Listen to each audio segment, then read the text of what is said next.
everybody. Welcome to a weekly anime roundup with the Chattering Magpie. Hey gang, how are you all doing? Oh hey, we got Liz with us. Hey Liz. Happy to see you. Who else is with us? Who else? I was trying to pick an adjective. I'm effervescent today. Ooh, effervescent. Like a soda. Like a Dr. Pepper!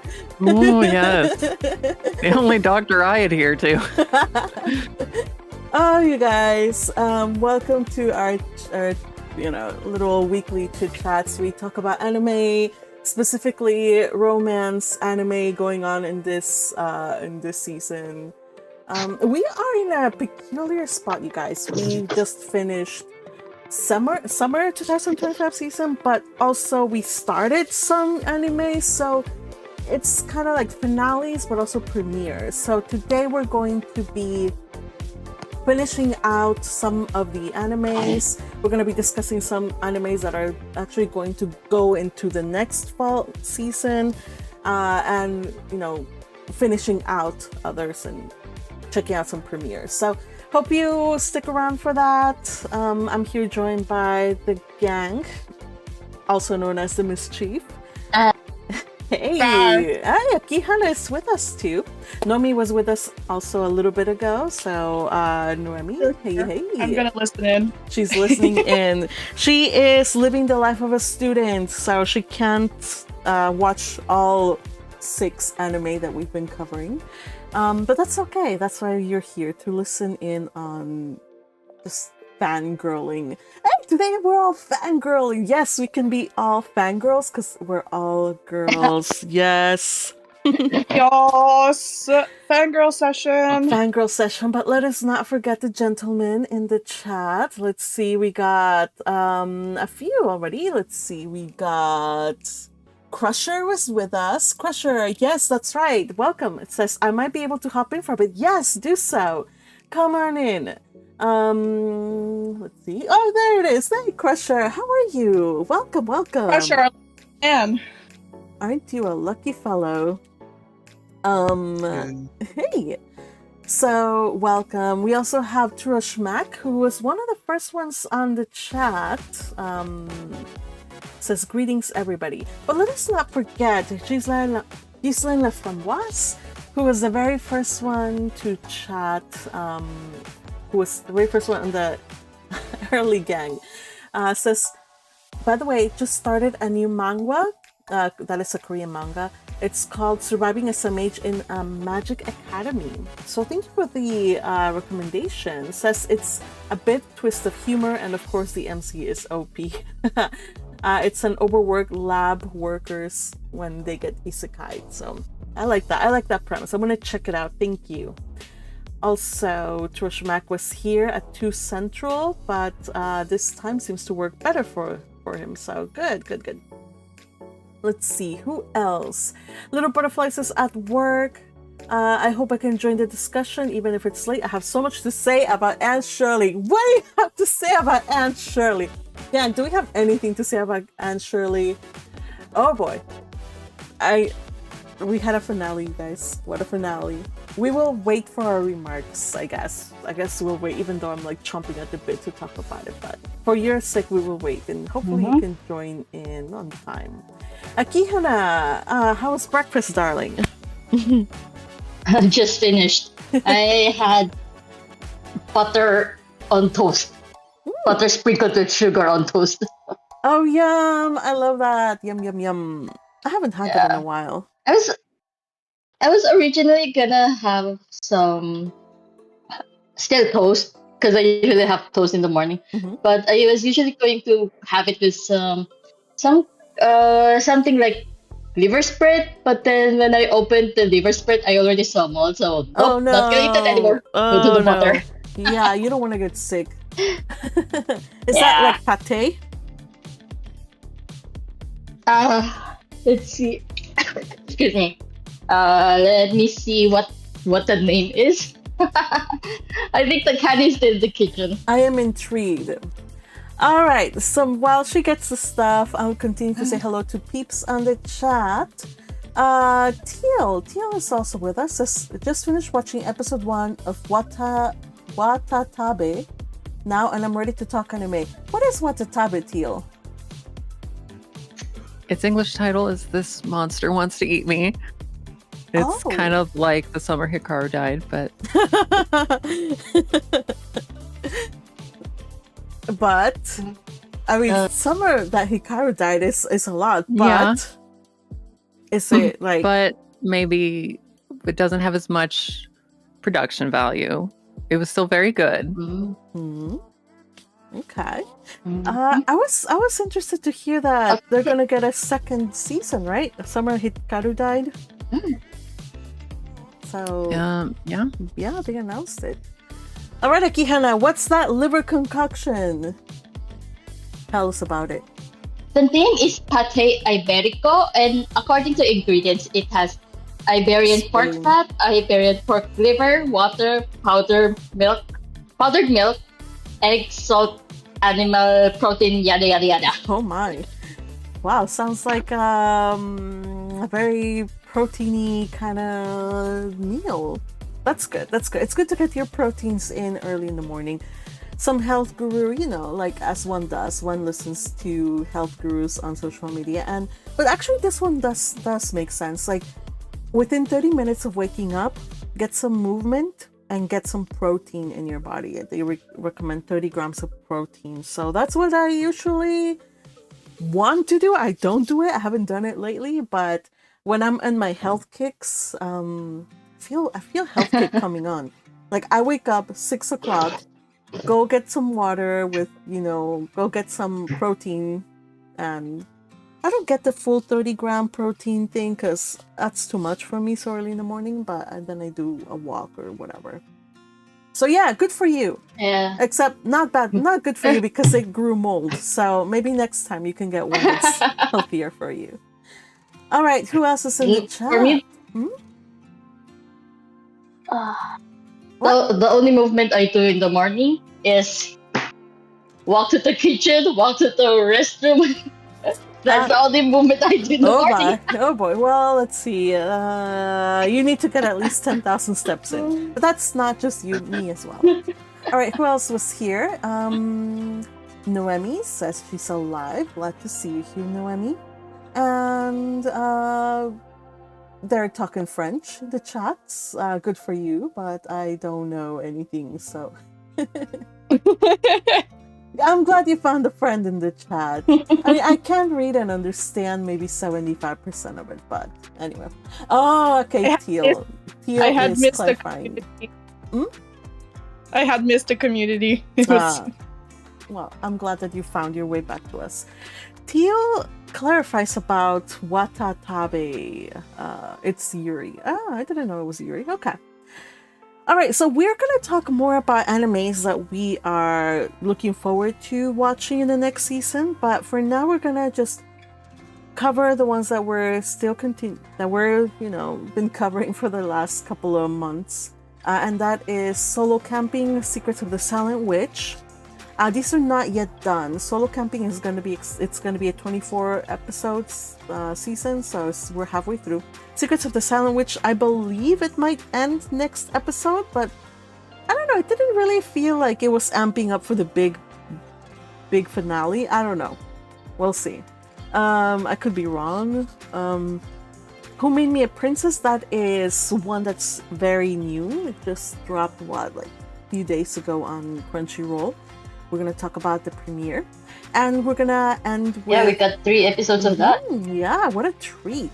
And then we're going to end with April Showers, Kaoru, Hana, and Shirley, which all 3 are finishing, or have already finished. So, all right. Happy to see peeps hopping on. Butterfly is with us. You made it. Good for you. Yes, I made it. Even though the meeting ran 10 minutes later, I made it. Yeah, you made it. We're overjoyed that you did.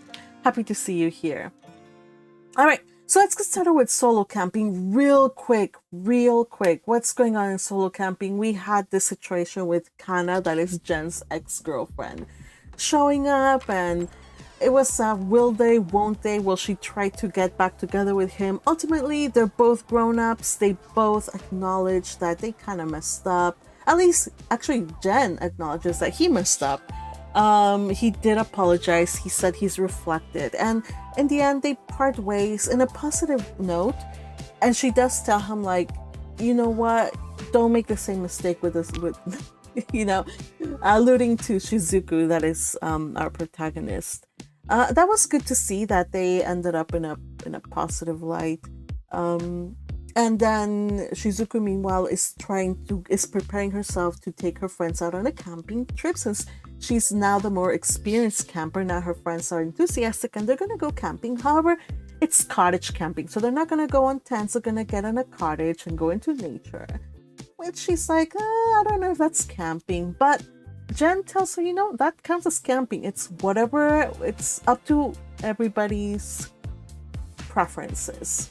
And I believe that are some of the things, not all of them. Anybody remember anything particular significant about this episode that you'd want to share with us?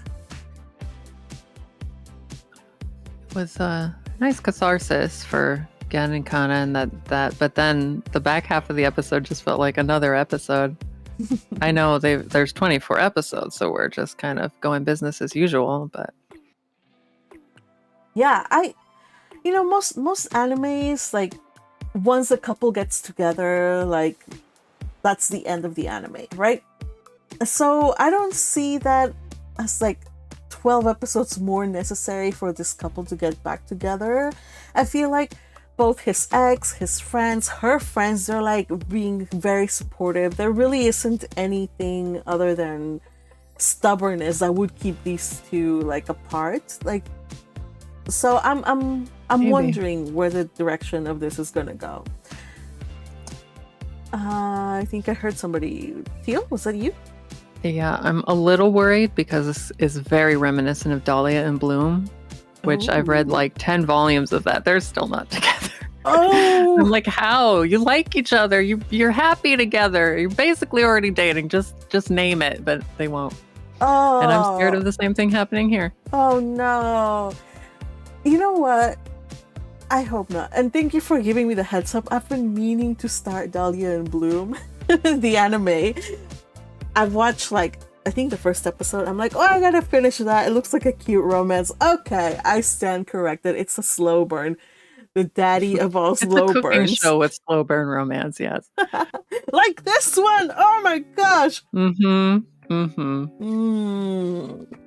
Oh my goodness. And this also has a redhead, right? What is it with redheads? Supposed to be fiery. They're supposed to move fast. I don't understand. Right. I don't know. All right. So, Noemi says in the chat, gotta go back to class. Adios, guys. Goodbye. Take care. Thanks for joining us. So we'll see. Here's my take. Like, probably they get together in the next couple of episodes, maybe 2. Hopefully no more than 2, you guys. And then, okay, you guys remember when she was talking about like, oh, it would be fun if he got his own camp, and then I could like help him run it. Remember? And then she has like this like little fantasy of like them running the camp, and in the background it says solo camping for 2. What if the camp is called solo camping for 2?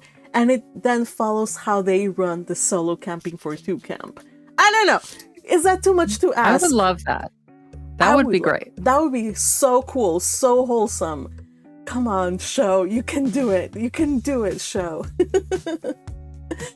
Look, Crusher says, the gang on the Discord were able to catch up on all the Silent Witch episodes. Monica is a magical Bochi-chan. Yes. As for solo camping, I haven't caught up. I just finished episode 6. Cheers, everyone. Gotta go. Thank you for joining us, Crusher. I'm sorry we weren't able to let you speak. Crusher. Now you're good. Crusher, you can have all of these hearts. All of these hearts. I'm sending them your way. Thank you for your support of this channel. And you guys, if you want to support this channel, if you enjoy these lives. Be sure to hit the like button, the subscribe button, the join button, and become a member of this channel and support your magpie. Thank you for that, Crusher. Oh yes, Gisela from Boss also points out Aunt Shirley is truly a redhead. Yeah, so redheaded romance. What is going on? What is going on? We'll get there soon though, don't worry. So those are our hopes for solo camping. Next episode is titled How Do You Feel About Shizuku-chan or something like that. I hope that finally we get some kind of something. I don't think he's against it because he kind of like gets a little flustered, like he blushes, but he doesn't outright say like no, like his knee reaction is not like outright rejection, like bad in a bad way. He's just like kind of like flustered. So we'll see. Here's hoping, you guys. Anything else about solo camping, or we move on to our next slow burn. I'm just happy Gen is embracing his dreams. I think that's all. Oh yes. This episode really hammered home. Mm-hmm. Yeah, I see Gen growing up a lot through the series, 12 episodes. Remember, he was always a loner, and now he's changed quite a lot for the positive good. So, rooting for him, and that he can go from being a loner who enjoys camping by himself to, I don't know, running a solo camping for 2 camp with his, his whatever girlfriend, wife, whatever, and they are. I think he can do all that. Camp. Yeah. I think he can do all that and still be a loner by nature. Yeah. And enjoys alone time. Yeah, he just needs to learn to balance it. Yeah. As a fellow loner, I love my alone time. I adore being alone. I can definitely echo that sentiment. You're right. All right. Next one, Secrets of the Silent Witch. Now, I know I've said it's a slow burn of all slow burns, but I know these are still kids, and I feel like the story is progressing at its own pace. Monica is slowly coming out of her shell, and even though she's still our beloved Bochi-chan, I see that she's getting friends. So last week we had Lana and her, and the week before there was like Lana friendship times, and now Isabella. I feel like I want some Isabella. I feel like, you guys, when it comes to Isabella, it's Isabella or Isabel, Tio? Correct me if I'm wrong. It might just be Isabel. Okay, Isabel. When it comes to Isabel, I kind of feel like it's another Frida. Like, she wants to be friends, but they can't because plot. I'm like, no, we like that wholesome friendship. Give us some more of that wholesome friendship. Were you gonna say something? Yeah, go ahead. Correct me if I'm wrong, but is Isabel the one who's portraying as the evil stepsister, pretending to be the evil stepsister? Yes. Okay. Yeah, so we have been enjoying seeing her, but we don't get enough of her. Hopefully, well, I don't think it's gonna happen because we're almost at the end. But if we read the light novel, hopefully we get more of her. I for certain I'm going to read the light novels once we're done, because once I have a little bit more time. But Isabel wants Monica to go with her to this festival, like bell ringing festival or something like that. I forgot what it's called. And she's like, it's gonna be fun. We get costumes and we ring bells. It's kind of like a send off for the dead, like an autumn festival, right? But Monica can't because she's working. She has been summoned to do some work. And she has to go do her 7 Sages work. She can't put that off. And it just happens that the 7 Sages job requires her to go to the festival. And so she goes. But there's a lot of stuff going on in the first half of the episode. Anything of importance or anything that's kind of cute. I'll cover some stuff, but let's see if you guys remember anything that you think is remarkable. She can't pick my the first half. Okay, hold on a second. Who was that? I think Butterfly, and I think Akihana and then Teal. Sorry if I got the order wrong. Okay, Butterfly. She cannot read social cues at all. Who? Oh, she? Yeah. She's learning. Be easy on her. Speaking of social cues, Rin, the water or the air spirit, cracks me up every time. So deadpan, but when Louis asks her like, "What are you gonna tell my wife?" She's like, "Oh, I'll just tell him that you were out having fun, enjoying refreshments with women." He's like, "Don't say that." Okay, then I'll say that you were having refreshments with men, or something like that. Like it made it sound very, very wrong. She made it sound hilariously wrong. Love that deadpan humor and how it just contrasts so well with Louis, who keeps calling her a worthless maid, but he still retains her. So I don't know, can't complain. Akihana, were you gonna say something? Yeah, I was just gonna ask when you mentioned first half of the episode, were you pertaining to before specifically before she went to the Yes. Festival or not? Before the festival part. And then now that you now that you mentioned the worthless maid, was it or something? The Japanese itself, he always says "dame maid" so it's kind, when you listen to it, it kind of also says "damn maid." What is it? I said, what does it translate to? Luis. Luis always calls her "dame meido," which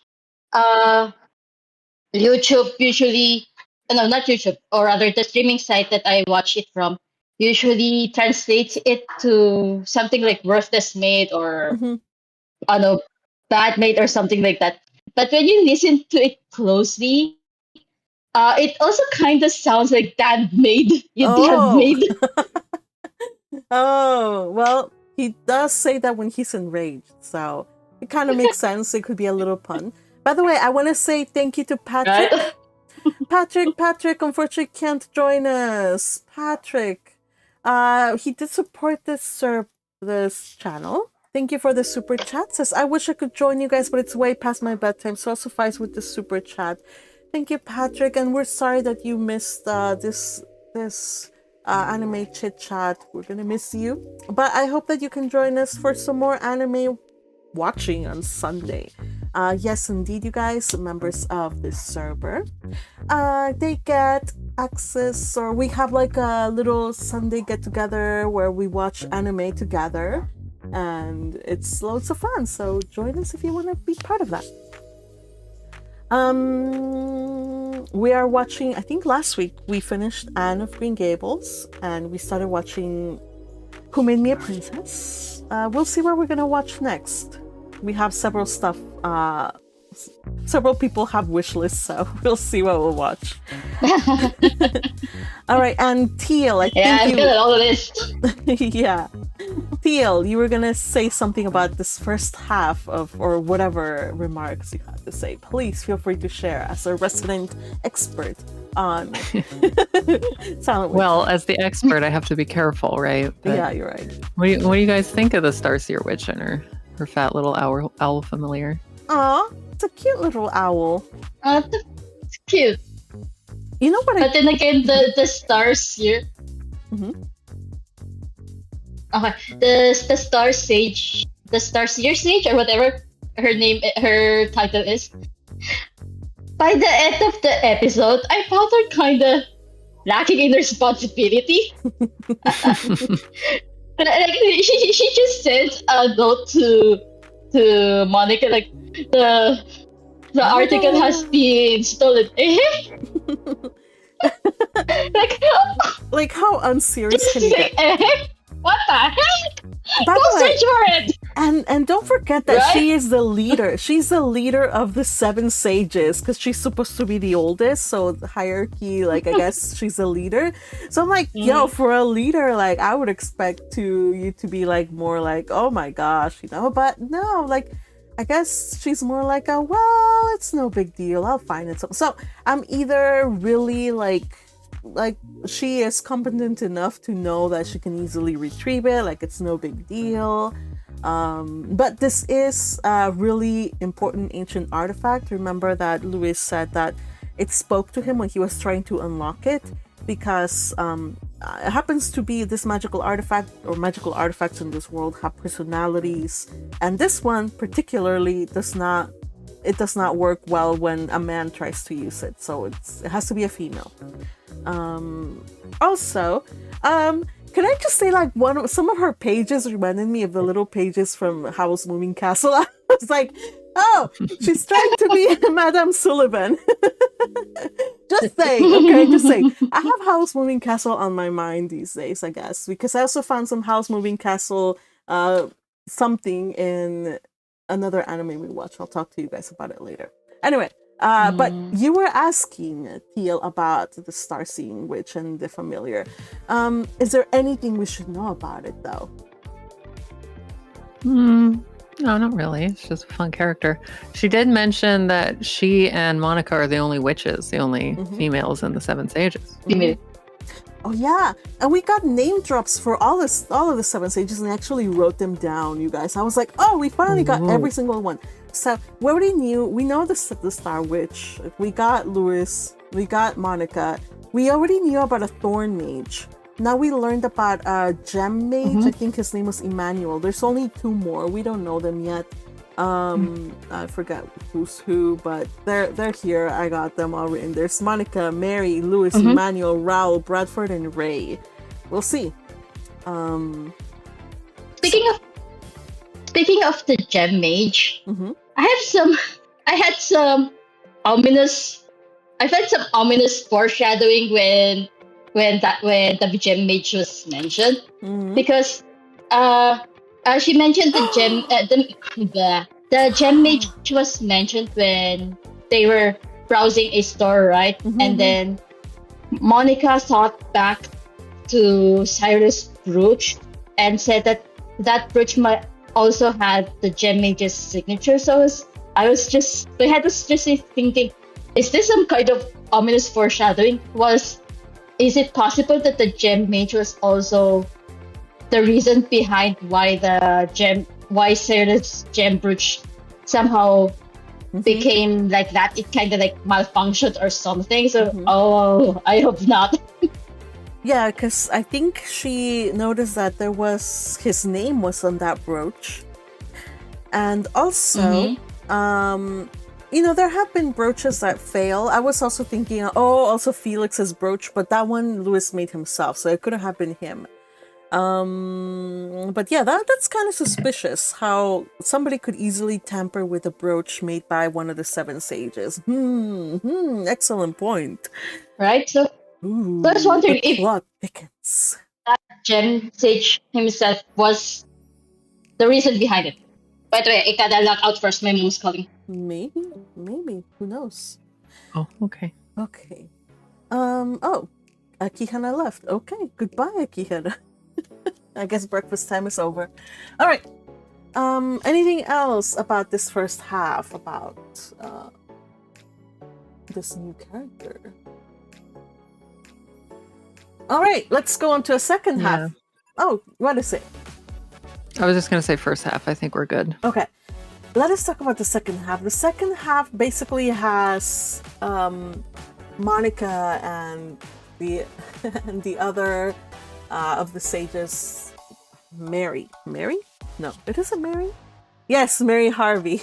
Yeah. Has them go over to Corlepton, which is the town where this festival takes place.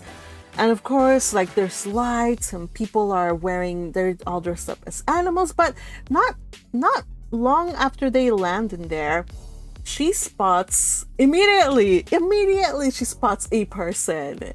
And what is it about this person that catches their eye? face? No. Just general bearing? No. It's the golden ratio. It appears again. Oh yes, the golden ratio. Yes, it is indeed him, Felix, the prince. He is out and about in the town, and she immediately identifies him, not because she has any particular feelings about him. I think it's just because she's attuned to golden ratio and numbers. But also because she's supposed to be his bodyguard, and he's going around the town by himself. Felix, you have a death wish, but he does appear to have a mission or a reason for being out there, and it just happens to coincide with the festival. He and Monica, after a little bit of a mix-up with some kind of like merchant, he meets up with her, and they go someplace. What happens? What place do they go to, and what? Well, Monica seems a little cold. Doesn't really have a coat, or that's a pretty thin coat anyway. The prince knows a place where you can get some clothes. Although usually it's an establishment more for taking them off. Oh my goodness. Of all the places he had to take her, he took her to like a den of iniquity. Yeah. A den of iniquity. Den of iniquity, yes. There was opium smoking or some kind of like stuff going on. There was a madam. There were beautiful women, and when he asked that they help her dress for the occasion, they dressed her in like hoochie clothes, you guys. Yeah, they thought the prince was selling her to the establishment. No. Or helping her find gainful employment, I guess. Oh my gosh. Poor Monica. She also kind of went into her own little world. She was counting numbers, counting pigs. No, was it pigs? No, it wasn't the pigs. She was doing prime numbers, I believe. Yeah, so she was having a moment there. But they ended up just giving her like a cute little what's it? Squirrel outfit, and she looked freaking adorable. It was horse ears. I think it's ears? Monica's little, chibi form that made her look like a squirrel. I see. Okay. And if it had been, it would have been a callback to the beginning. With their little nuts and yeah. And I think they kind of brought that round full circle because at some point he stops by again the jeweler, and the jeweler's like, yeah, you should buy your little lady something, and she's like, no, I don't need anything because I still have those I think those chestnuts that she had dropped when they first met. She still holds them like as sentimental value reasons, because she appreciates the fact that he was not mean to her. He helped her during that time when she was lost. And that was really sweet. I'm still not Felix Monica ship teaming, but I know it's inevitable, so I'm like, okay, I'll accept it. This is good progress, I guess. Anything else about this hanging out?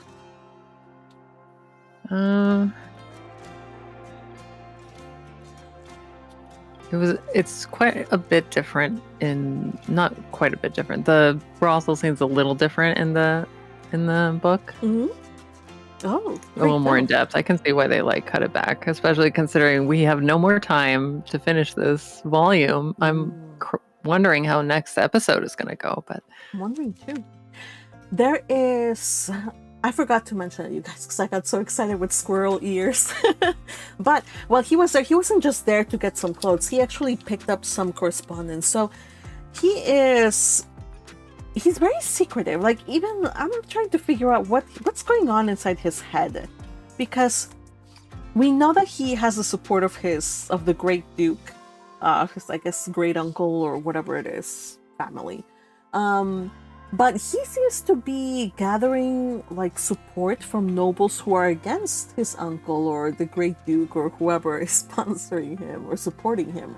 And he's doing all of this in secret.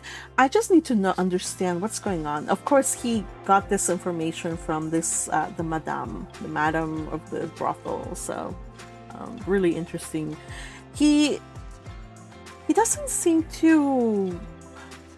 Okay, twice during this episode, it kind of felt like he doesn't expect to live long, or he takes his life as an whatever's gonna happen is gonna happen situation. Because later on, when he was noticing that Monica is really like nervous around people, he's like, well, you can just imagine that I'm Ike. My name is Ike, and I'm just a ghost. And there was like a certain air about, kind of like I don't know, like I couldn't tell. There was something going on in there. I'm like, what are you planning? Or do you expect to die? Like, what are you doing, my man? I need answers. You guys. Teal, don't provide the answers. We'll see what chapter. I think the pieces are there, and okay. just have fun with the watch, and we'll make a rewatch really fun. Yeah, I think this is a good one for rewatches because I'm pretty sure I've missed out a lot of details, especially with all of these mysteries that she's had to solve. There's still stuff that's not adding up, like the gem that's exploding. There's bound to be way more stuff that we haven't even paid attention to, but the signs are all there. I'm imagining kind of like a Apothecary Diary situation where some stuff will come back later on. We'll see. Thankfully, there's no Jinshi in this one, so I can appreciate it more. All right. I'm back. What did I miss? Oh, hold on. Who? I think I heard me. Yeah, and then before that was Butterfly. It's me. I said welcome back. Okay, welcome back, Hana. All right. Yeah. What did I miss? We're talking about Secrets of the Silent Witch right now. Oh, still Silent Witch then. Mm-hmm. Yeah, the second half. Yes, the second half. But we're finishing out because we have spent quite a bit of time in these two episodes, and we have so much to talk about. Okay. Unless there's something that you wanted to point out from this one. I don't know if it was pointed out because I had to do something. But the only thing, the thing that strikes out to me the most during the second half, that even though Monica is supposedly bodyguarding Felix, it looked like they were. It almost looked like they were on a date. Yes, it does. Now I gotta talk to my dad. Oh, okay. See you soon. All right. So I agree. It does look like a date. But it could just be friends. Let's just hope that history will say that they were friends. Okay. Yes, I still can't get into it. We'll see. All right. Next episode or next series, we're actually gonna start talking about the premiere. The premiere of Who Made Me a Princess took place on the 28th. It was dropped on Crunchyroll. I was waiting for this one because I love this series, you guys. It is such a good series. At least the manga or the manhwa, it was based from the Korean manhwa webcomic. Yeah, the Korean webcomic it's based on. I read it. It's a delight. Also, one of my favorite daddies is in this. Yes. I have so much to talk about this one, but let's not get ahead of ourselves. We had 3 episodes. The first one was called Fate Begins to Stir. The second one was called Papa. And the third was Princess of the Obelia Empire. So the story goes with our protagonist called Ati or Athanasia. We know that she is born and her mother dies. We see her mother just like give her like a blessing before she dies, and her father goes berserk. Like literally, the emperor just kind of like goes loco, and we see that she becomes a neglected baby. it turns out also that Athanasia has no magic, but she did inherit her father's jeweled eyes, which is something that only those with the royal bloodline have. And her mother gave her a name that's fit for an heir to the throne, a name that would mean like something like eternal or something like that. As a baby, so usually I noticed that the episode follows the manga pretty closely, like pretty darn closely. Some panels are just outright pulled out from, most of them are pulled out. Even the dresses, the wardrobes are pulled out from the manga. Except there was this change that kind of irks me. It irks me quite a bit. Like, it didn't bother me too much, but now that I think about it, it does bother me a lot. And it's the fact that in the first episode, we see that this is not an isekai, you guys.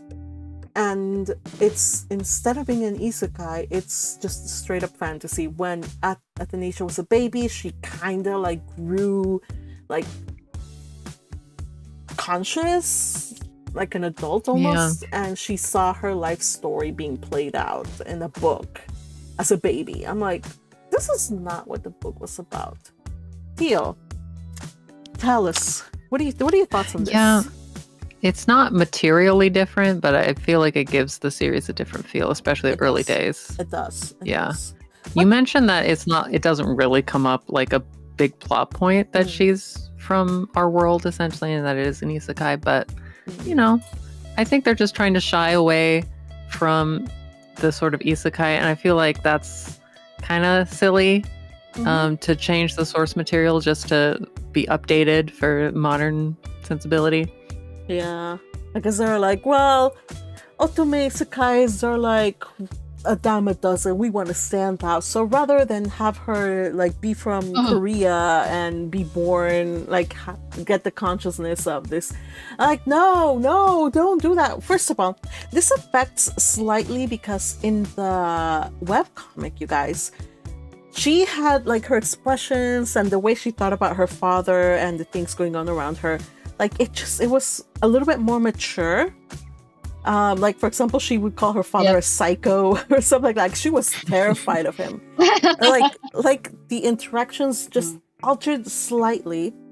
And also, this is what I'm most like, I'm like, okay, I can live with that. You know, it's still cute. It's still, you know, baby girl is still like intelligent. They skipped on the fact that because she's an adult, she basically learns to read. Like, by the time she's 2, they recognize that she's like, oh my gosh, a genius, and she becomes basically a prodigy. She is like a huge, like, she is reading up all those books. Like, she's 3 years old here, but she already reads like serious stuff. You skip that, no big deal. What I'm worried about is the character that they introduce at the end of episode 1. Like, they've been talking about a certain magician and they showed a certain tower. And it's going to be a little problematic for me, you guys, to ship these two. Especially if, like, okay. Yeah, just saying. That's all I'm saying. That's my only thing. Just know that I come from a different point of view. To me, the webcomic is canon, okay? This is just a happy adaptation. Oh, right. Without the isekai nature, it's a little weird, isn't it? It's a little weird. It's gonna be a little weird, you guys. So just brace in. Just please give this one a chance. To me, it makes better sense in the webcomic. To me personally, to me personally, even without the isekai aspect, I wouldn't have a problem with shipping Ati with that guy, the black-haired guy in the end. Because think about it, this is a fantasy world, right? And there, in many other fantasy animes, there's often like this way older character being paired up with a younger character, because the way older character is like, let's say, an elf or some other mythical creature who has a very long lifespan. So to them, age is not a problem at all.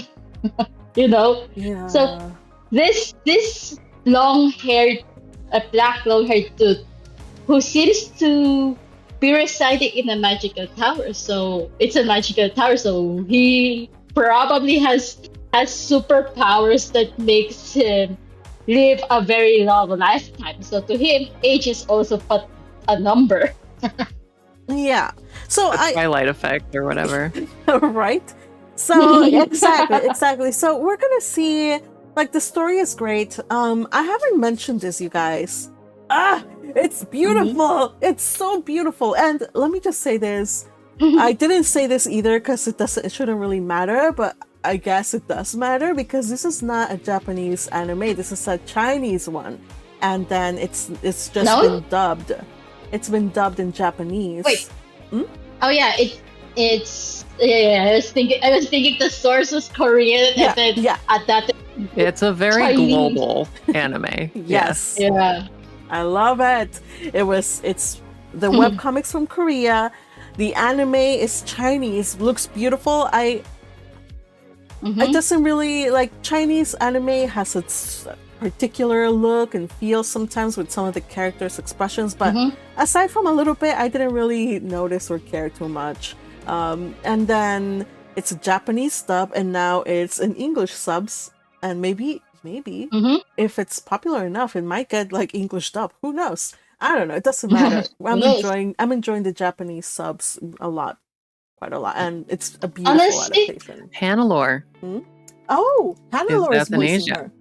And who was it? Who was the other person that you said? Beldora from That Time I Got Reincarnated as a Slime is Claude, her emperor father. Oh, yes. Akihana, you had something to say, I believe. Sorry. I was trying to get some stuff out. I was just gonna say that for a Chinese animation, it started off as Japanese. Yeah.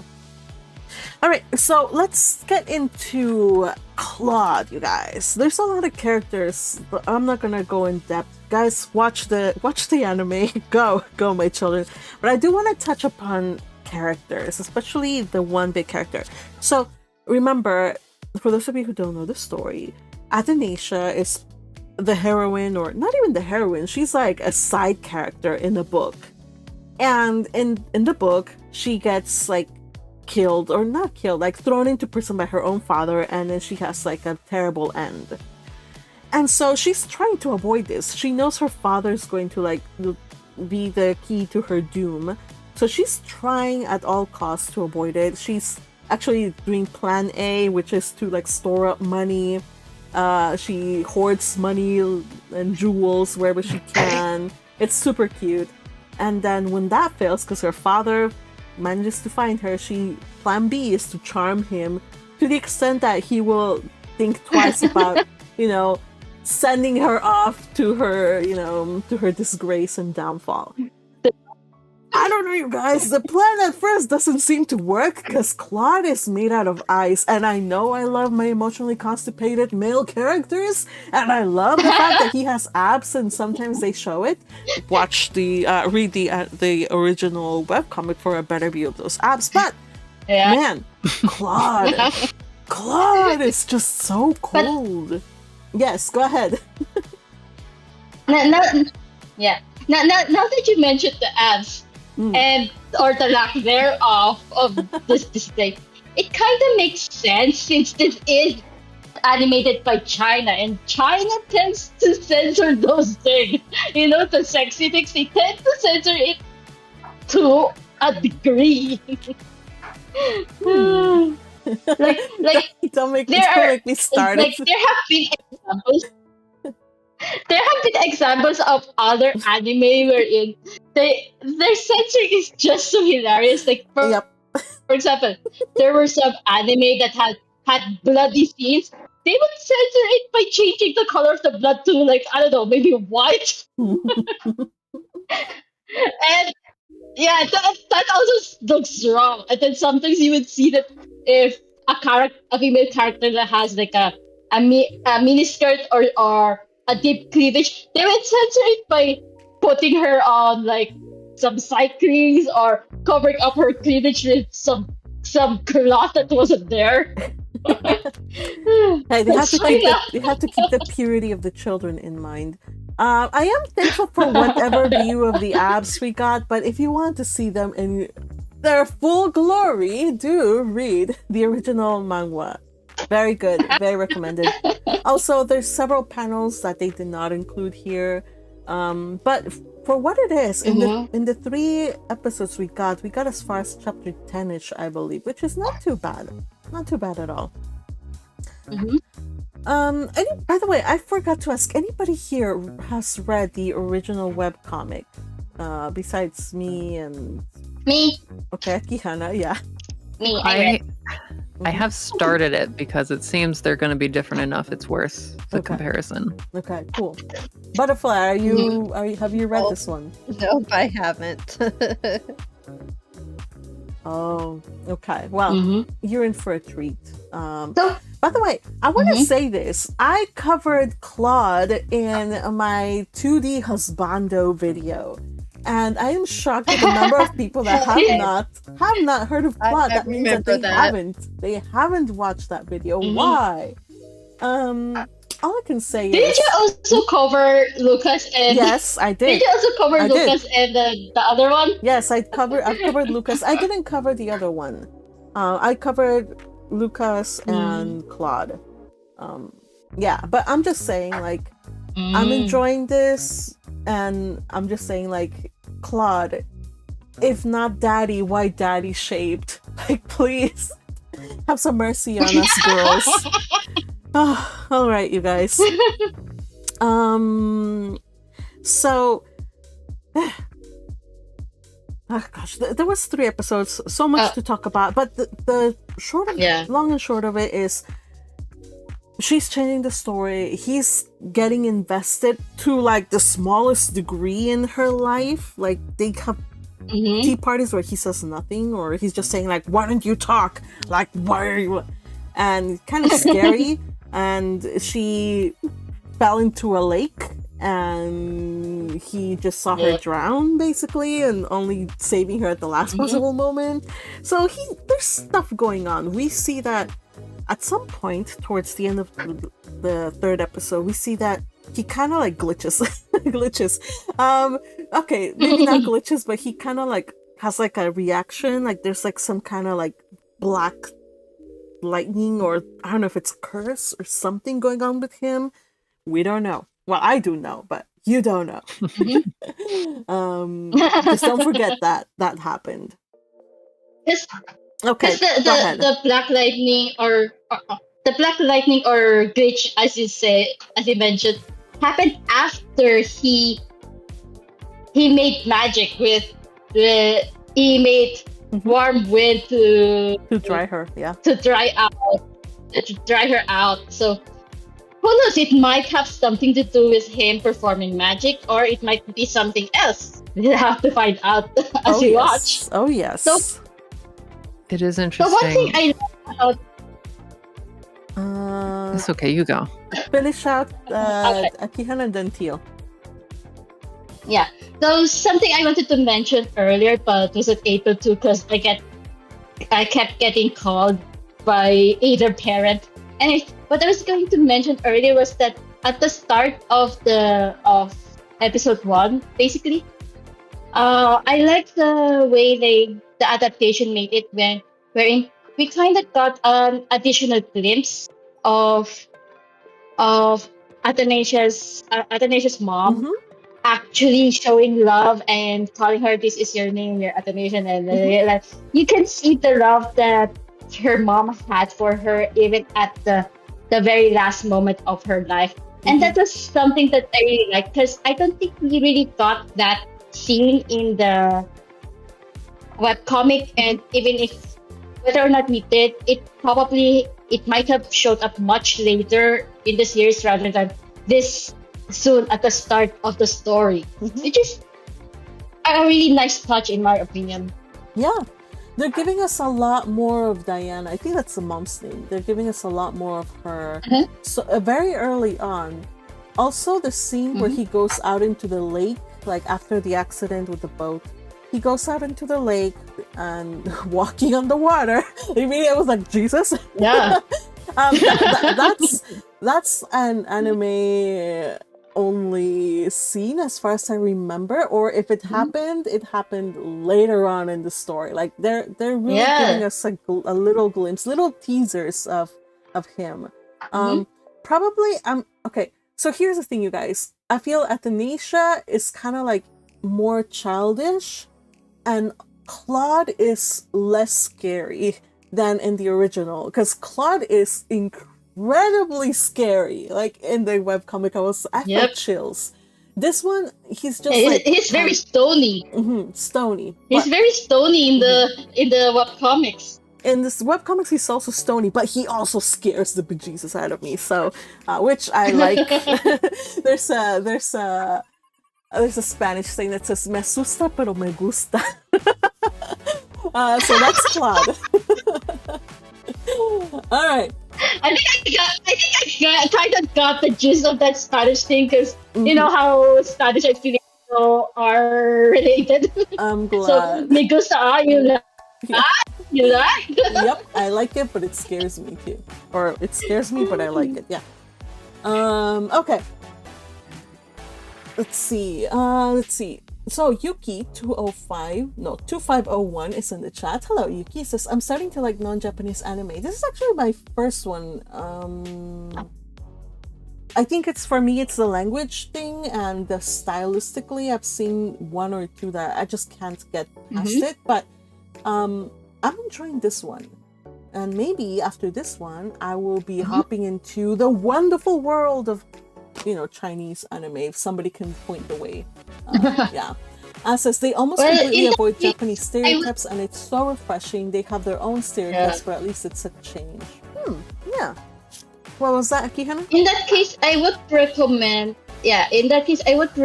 checking. I think that, if I'm not mistaken, I think the title is The Daily Life of the Immortal King or something along that line. It's despite the title, it's actually about a high school boy who's super OP, and it's quite. It has quite a lot of slapstick humor to it. Okay, thank you, Teal. I'm sorry, we forgot about you. I was gonna let you forget. No, it's fine. No, I will not forget. I usually forget, but I will not. I was gonna say, I found something interesting as an anime only. Yes, I've started reading, but not to this point. Athi believes that Claude will not accept her when he learns that she has no magic. But he kind of just did with the whole flower and the lotus in the lake, and someone mentioned that thing can only influence the minds of people without magic. Even knowing that, he still dried her off and doesn't seem totally done with her. So I'm interested to watch more. Yeah, not only did he not reject her, he doubles down on that behavior. The next day he commands Felix to become her bodyguard, and he sends over an army of maids to the Ruby Palace. Now, it has to be said, you guys, that the Ruby Palace is absolutely run down. Like they didn't say it here, but in the original, the Ruby Palace is where all of it's like the harem. Like there's several palaces, and the Ruby Palace is basically where like women, like concubines and all of these like whatever. Like it wasn't meant for families, just concubines. They would go and live there. And because of his neglect, like little by little it's gotten like run down more and more and more. So like even her maids, they very small amount of maids, or if there were maids, there were some that were corrupt, they were stealing. So this is why like there was suddenly an army of maids, which is because I don't know if they're gonna touch upon it, but I think they might not, because they didn't go into depth about how bad the Ruby Palace was. So just keep that in mind. Claude is, believe it or not, he's not as bad as he might seem. Maybe. There's a bit of tsundere in the kudere. Yeah, with a splash of black lightning, whatever it is. Yeah. All right. That was his pang of conscience. Like, oh, I need to care for my daughter. True. You know what? If If I Honestly, can't have him as my daddy, this I'd at is least just my like to hat. have him as dad because he gives a girl like good teas and good sweets. Okay, just saying. Well, What? I have a wonderful dad, but I'm just saying, if I had an anime dad. Okay, sorry. Akihana, let's finish out this one so we can finish Mm. the next. We can go on to the Uh, other ones. Hello? Yes, go ahead. Yeah, yeah. I was just going to say I was just yeah. I was just going to say that this is just my head.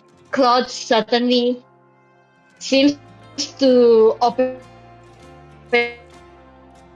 Hey, up Akihana, and seems to Akihana. has admitted to acknowledged Athanasia Akihana. as his daughter. Mm-hmm. I think it might have something to do with the fact that Athanasia looks. Hello. Yeah. I think she dropped out of the call. I was trying to get Yeah. her. Yeah, unfortunately, I was trying to tell her like, "Hey, you're cutting off. Try to like do something about your connect." Okay, Akihana, you're back. Can you hear me now? I can hear you, but you were really choppy. Like you were cutting off. We couldn't understand what you were saying. So maybe Yeah, maybe I decided. if you're streaming something else on the side or whatever, you may have to. No, do the connection. Go ahead. I think the signal was wonky on my other device, so I switched devices just now. Okay. So tell Is us. it better now? Yes, it's better. Tell us Yeah. what you had in mind. Okay. Yeah. Well, I was going to say is that my theory, and this is just headcanon to me, my theory as to why Claude suddenly becomes open and accepting of Athanasia and has confirmed in the anime admitted to calling Athanasia his daughter.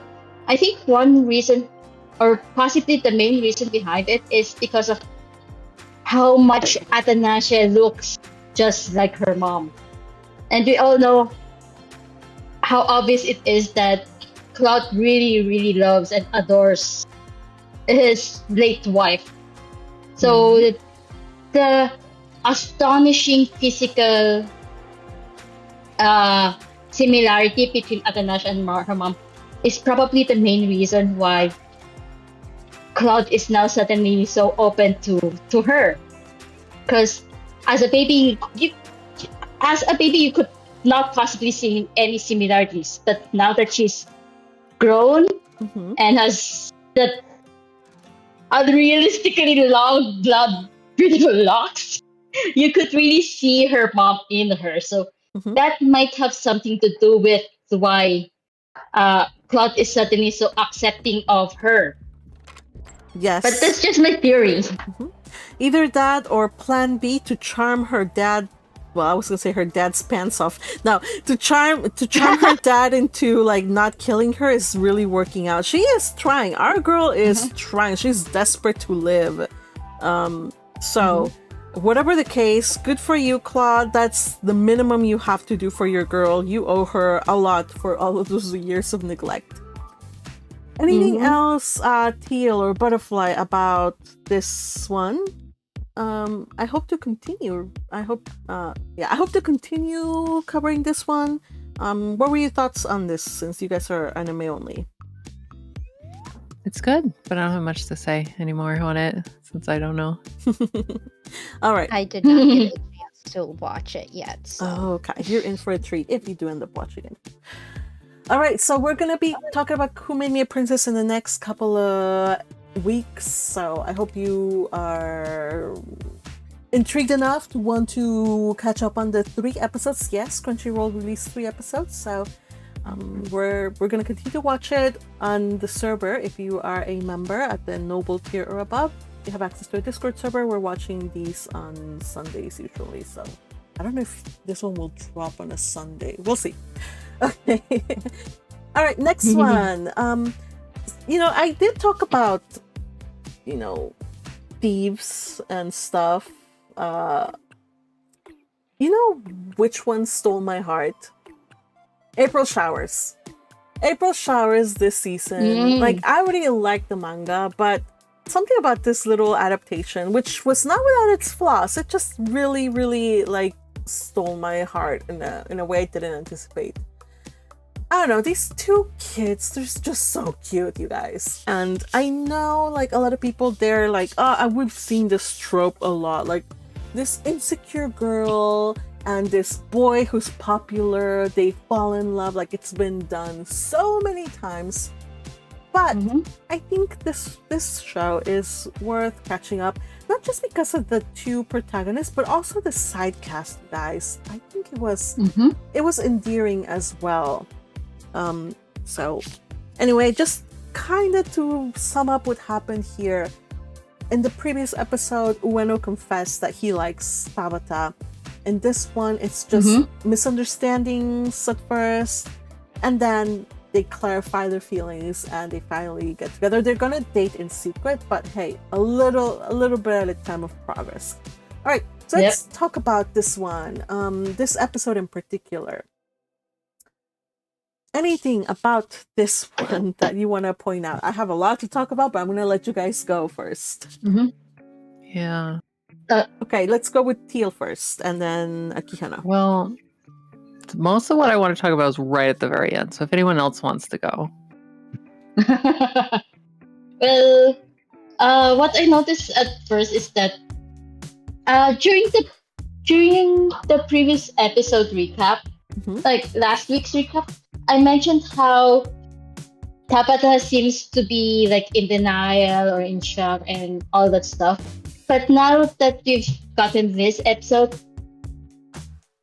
I can admit that I was wrong. She wasn't in, well, not quite wrong, but not quite right either. Because the feelings I got from watching the first half of this episode was that she thinks that she thinks that Ueno only said that he likes her as a means of comforting her. So I guess that's where the in denial comes from, that she couldn't believe that Ueno actually likes her. But then eventually she kind of also had to admit to herself that what happened really did in fact happen. And I also felt sad for Ueno, how Tabata was obviously avoiding him after what happened. Yeah, I felt sorry for the dude too, but he must persist. If you want to win a fair lady, sometimes this fair lady is going to be in denial or try to escape love. You gotta, in a way that's not creepy or surpassing her boundaries that she has set. You gotta persist. You gotta woo the lady. There's a difference between wooing in a non-creepily way and like being a stalker. Okay, so just know that. Okay. So it's a fine line. There's a fine line, and it doesn't really necessarily have to be defined by a restraining order, but just saying, read cues. There's a girl is read the air. Yeah. A girl's gonna be telling you by her demeanor whether you should try or just back off, my dude.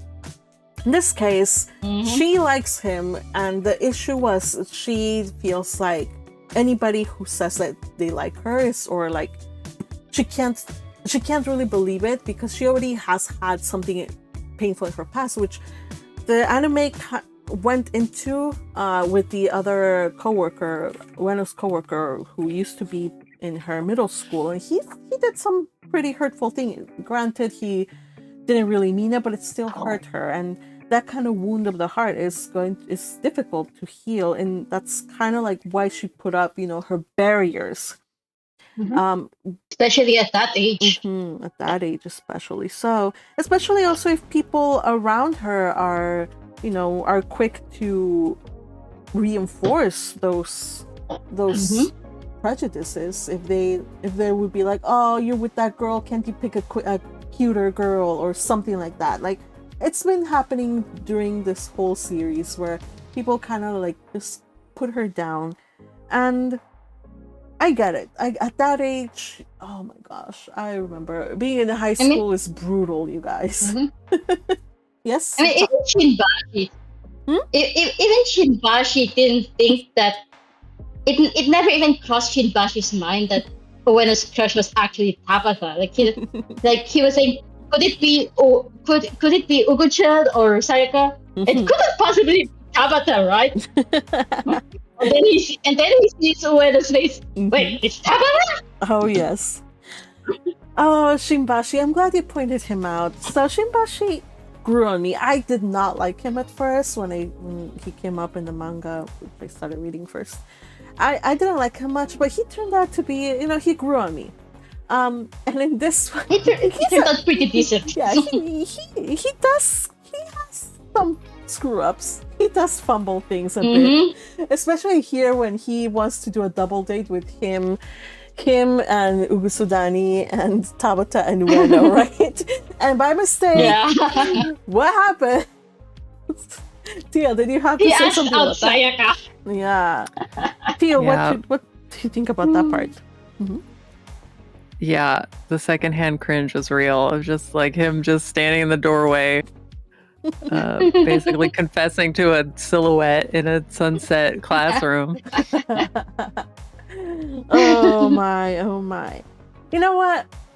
It's a good thing that he asked somebody who's as chill as Sayaka. Sayaka, Yeah. I don't know, like they hint that there could be something there, but Sayaka took it well, like mature to the point that even Shimbashi was like, oh, wait, I feel something in my heart. Could this be? Yeah. Also, they didn't show it, but it was really hilarious. As there was a part when they're at the theater where you know how they have like those life-sized images where they have the face cut out so you can like stick your face in and somebody can take your picture. Well, they didn't go into it in the anime, but in the manga, he and Sayaka take a picture. But the bad thing is he is too short to fit into the face hole of the guy. So they have to switch roles, and he puts his face in the girl side and Sayaka in the guy side. It's just absolutely hilarious, you guys. Okay. I was waiting for that because they hinted at it so strongly and, visually. No, But it I didn't know. happen. I felt like I was taking crazy pills. No, you were not taking crazy pill, you guys. The bad thing, okay, this was a really nice little show, you guys, but the bad thing is so much got cut out. So much got cut out. If you enjoyed this, even like a little bit, you will enjoy the manga so much. So much. It's a very good manga, you guys. Please, just listen to your magpie and the rest of us who have probably read it. It's great. All right, Teal, we're heading off into the second half. Tell us what you think about the confession and whatnot. I don't know if I can put it into words. I totally understand Hana's perspective on things. I think it's very sad, but she knows if they date, she's going to have to deal with a lot of stuff. So I can see why she was in sort of denial about it. But dating in secret, I just... Yeah, that's gonna be rough. We'll see. That's why we need a season 2. Or that's why you need to go read the next we read the couldn't manga. even get it licensed in English. I know! That's true. There's very, very little chance we'll get a season 2. All of these romance, usually they're like, oh, they got together, cool, that's it. I'm like, no, there's a lot more that happens. So yes, do yourself a favor and go watch it, go read it. And I agree with you, dating in secret is just going to be tough, but I will say, it's a little bit of a spoiler, but they don't hide it from everybody. They do, like, within the first couple of chapters, like, Ugusudani knows, Tetsuo knows, Shimbashi knows, Sayaka knows. So that core group of friends knows that they are together. And it's a delight. mentioned Ugusudani. You guys, Ugusudani and Tetsuo, they're cozying up pretty nicely, you guys. And I don't hate it. Hot pot with the boyfriend.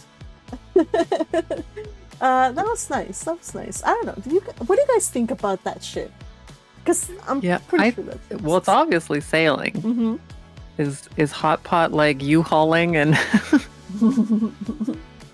in Japan speak? Dang. That's pretty big. That, especially if she goes to his house to hot pot. Right. Yeah. Like usually it would be like, oh, let's just keep it in some public area. No.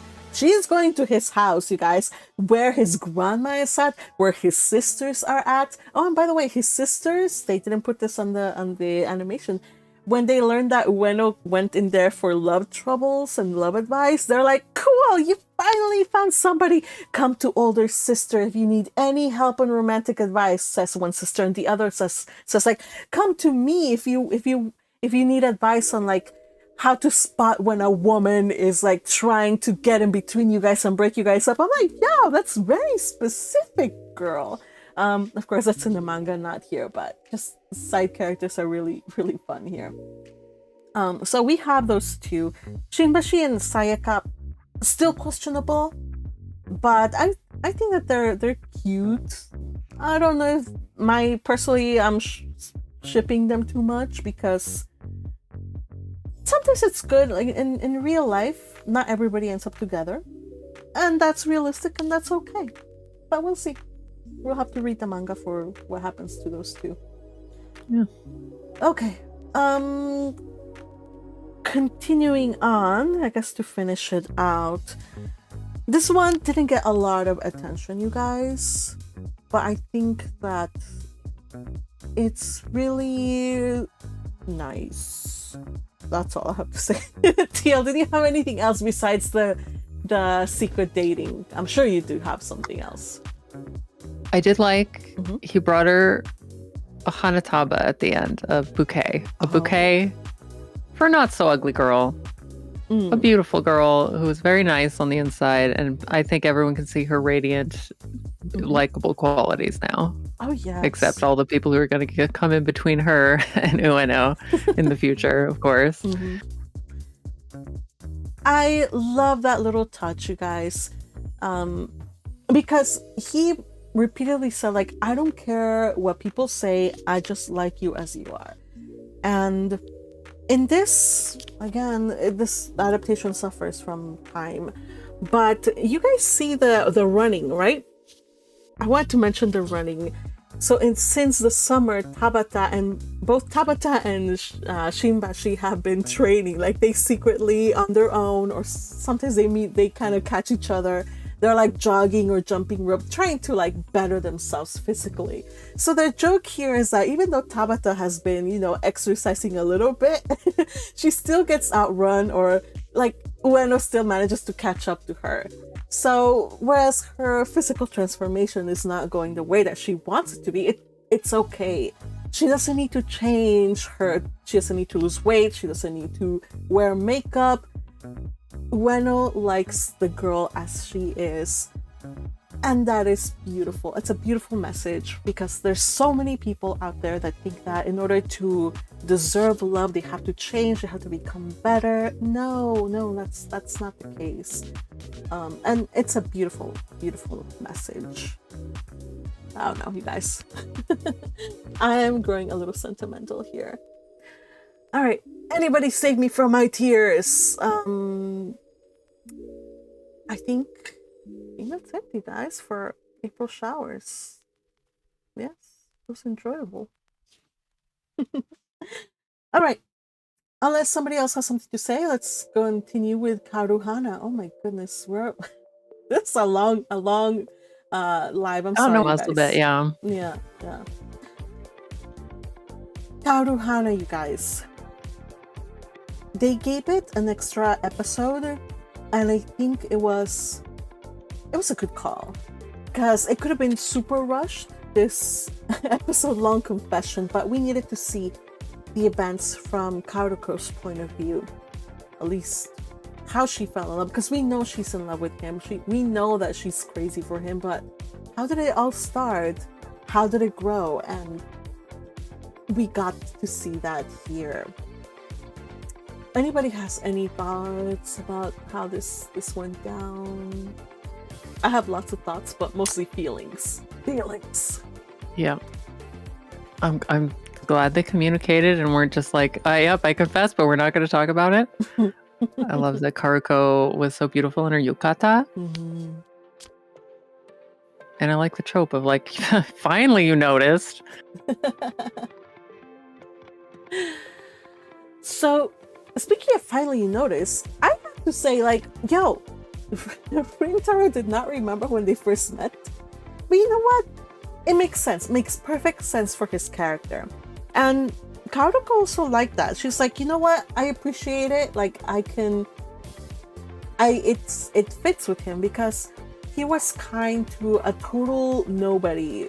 He didn't remember because that's just how he is. He is kind.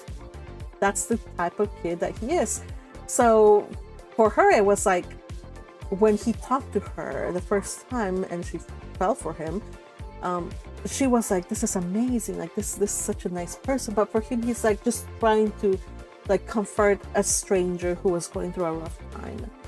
I don't know, like that's just kind of sweet. It's really sweet in a low-key, understated sort of way. Let's see. Red Tempest is with us in the chat. Hello, Red. Happy to see you. And sorry, Turoshimak, I am not watching all of the anime, so I can't discuss the ones that I haven't watched. But feel free to discuss them in the chat by all means. Anything else about this one? One thing that did surprise me, and it's not a big deal, about her backstory, essentially, since she liked him, is when he pulled the curtains on her when she noticed that, you know, they were school neighbors, so that she didn't mind at all. I guess she was just so happy, but you'd think she'd at least freak, like, oh, does he not even like me at all, kind of a thing, but... No, she was just excited that he was next door. I would have also been like, aw. Or actually, no. Yeah, glass half full kind of girl, I guess. Yeah. Either that or I would have been like, was that my imagination? I'd be second guessing myself, questioning my sanity, my eyes. I'm like, do I need to get my glasses changed? Because I could have sworn it was Rintaro. Yeah, it was really sweet to see that little scene with her. Also really cute to see how from the moment on that she met him and the cake, she would drop in but make sure that she was dressed up and all pretty. Her makeup was better. She curled her hair. So just saying, fellas, like a girl goes out of her way to do her makeup and do things for a date. Please appreciate it because a lot of work and a lot of thought go into it. And it's so unfair, you guys. I will always gripe about this. Like, a girl dolls up and a guy will just put on his baseball cap and call it a day. I'm like, ugh! I will say, Tsuzuki-kun, he needs some drip. He's just there in a big white t-shirt. Yeah, oh my. Well... Yeah, unfortunately, he's only a high schooler. He's learning, but that's why you have Auntie Magpie to tell you these things, Rintaro. When a girl goes out of her way, you should probably do a little better. I'm just saying, okay? Just saying. Japanese shaman girls, Lintalo. Well, he was at least conscious about her shoes. You guys, also, a girl needs, if she's wearing like expensive shoes or like fancy high heels, be aware of the foot situation because she will probably be in some pain towards the end. And you should escort, lend at least your arm so she can lean on you. I'm just saying, these little details are important. Yeah. But what am I saying? I'm sure I'm the only single person in this chat. Everybody else is happily dating. They don't need my advice. Good for you. I hate you all.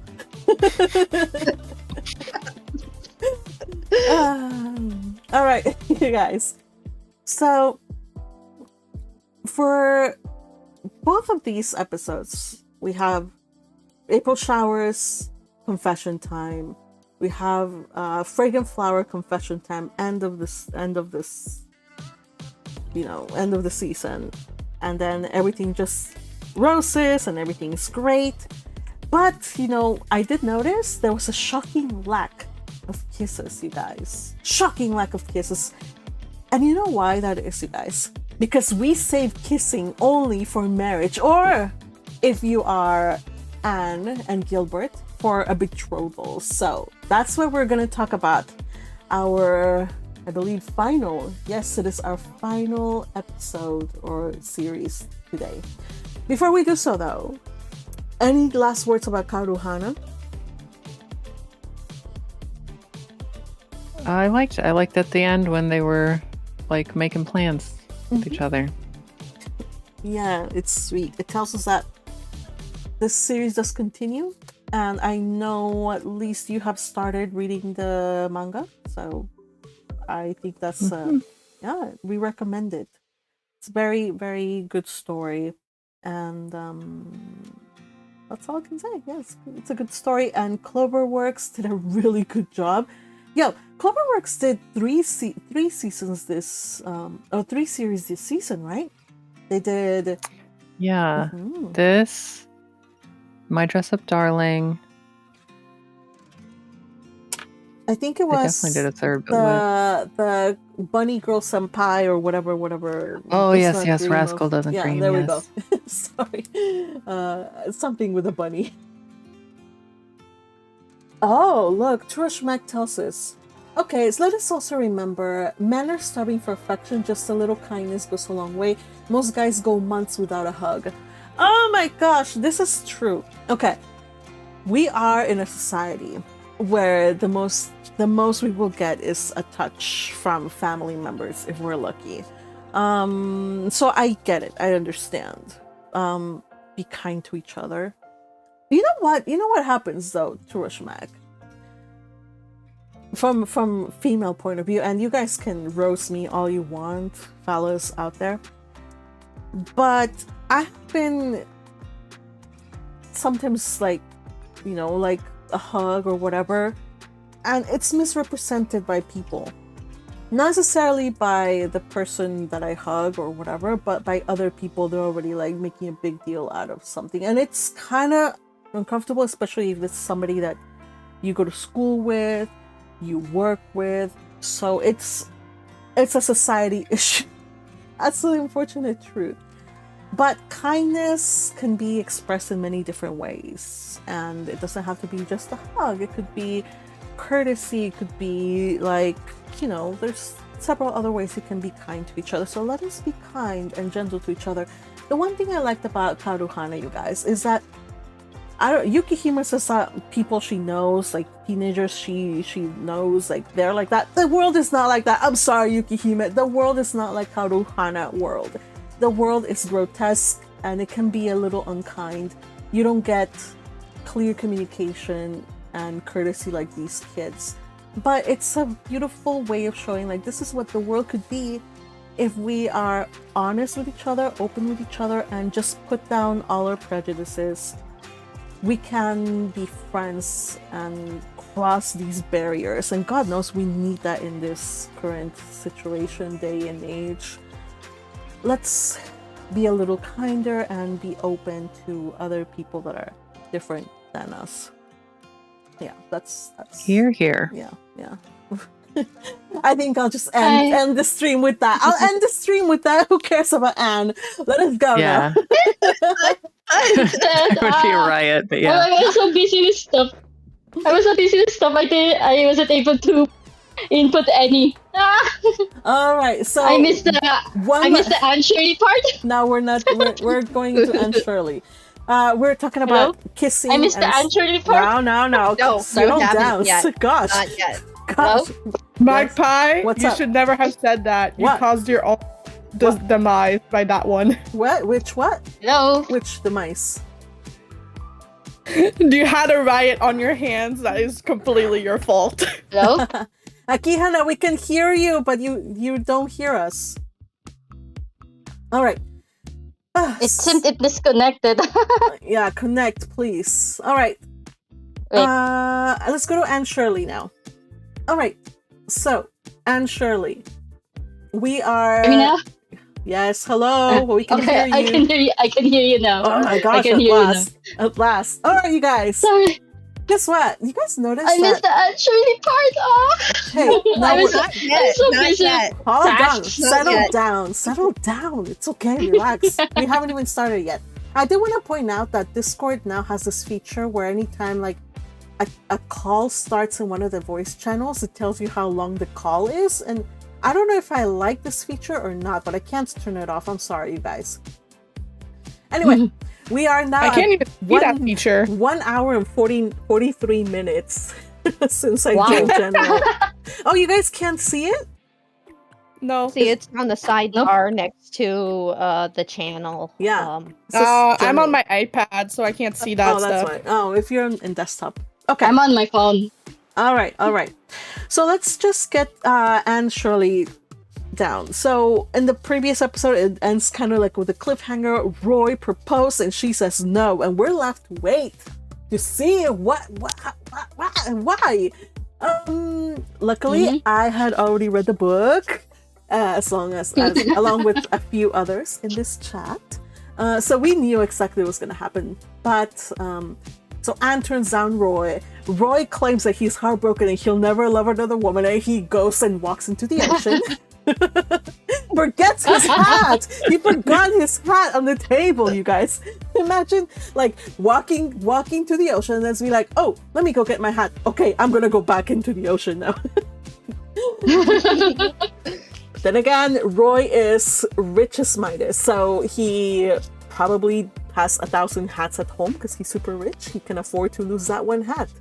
He left it to her as a souvenir. Anyway, so she is kind of sad. Philippa kind of scolds her at first for being, wishy-washy, but she's like, you know what? I'm on your side. Luckily, we do get also Dorothy. I believe that's Roy's sister. She's like, you know what? It's unfortunate. I would have liked to be your sister. But you don't have to worry. He's had the same thing happen to him twice He'll get already. over it. Yeah, he'll get over it. And it's like, well, he said that I would be the only woman he would ever love. No, everybody gets over it. Everybody gets over their first love or their second or third love, as it was with Roy. And she goes back to Green Gables. Let's face it. So let me just do a short stop here. So Akihana, does it have to do anything before her going to Green Gables, and anybody else here? Yeah, go ahead, Akihana. No, it just has something to do with Roy's statement of she's the only one for him and yada yada yada. I mean, let's face it. Realistically speaking, that's not realistic at all. I mean, that's the ideal, but it's unrealistic. Yeah. Again, he's just like Mr. Poetry on two legs. I kind of think he's trying to be Byron. I don't know. I don't know. They gave him a puffy shirt too, so I don't know. The show is really doing its thing. All right, anything else about the proposal, Roy, before we forget about this dude? Well, he'll pop up again later, but proposal. I know Patrick was here very relieved. He was very happy with the turn of events, so she turned him down. So yeah, Patrick, you were right all along. It was always going to be Gilbert and Anne. Good job. Anything else before we head on to the next part of this episode?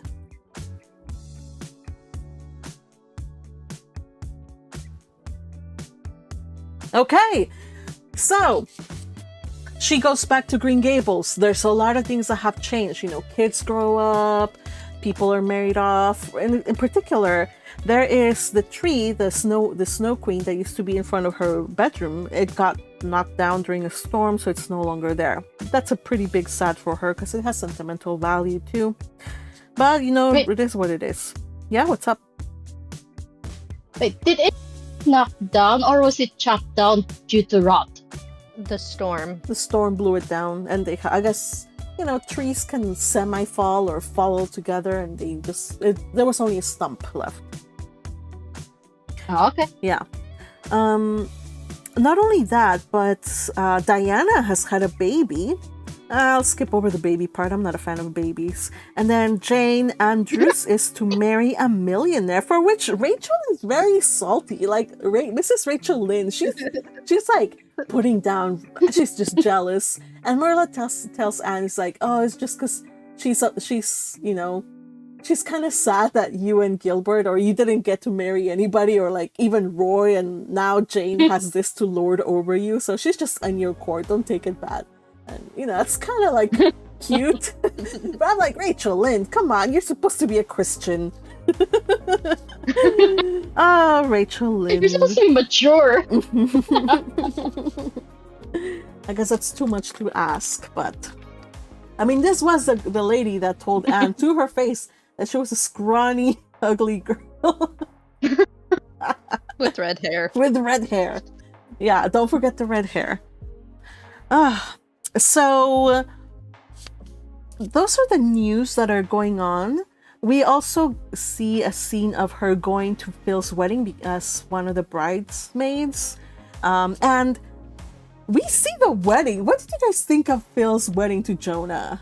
I need some feedback and some reactions. Girl was chomping at the bit. Yep. She was very excited to marry him. Oh yeah. You know what I thought? I was thinking of doing the meme, not in front of my priest. Like the priest or the pastor or whatever had just married them, and she goes and lunges at her husband. I'm like, yo, girl, like a man of the cloth is present, and you're in the house in the of background. God. Huh? Yeah. In the background too, you can see his eyes go saucer wide, just like what?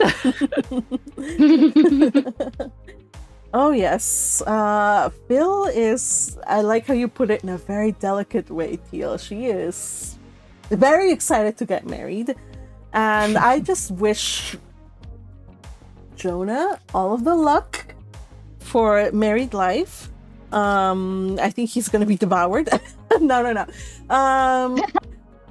Phil, I wish her the luck also, because being a minister's wife is no easy thing, I think, and especially in the slums.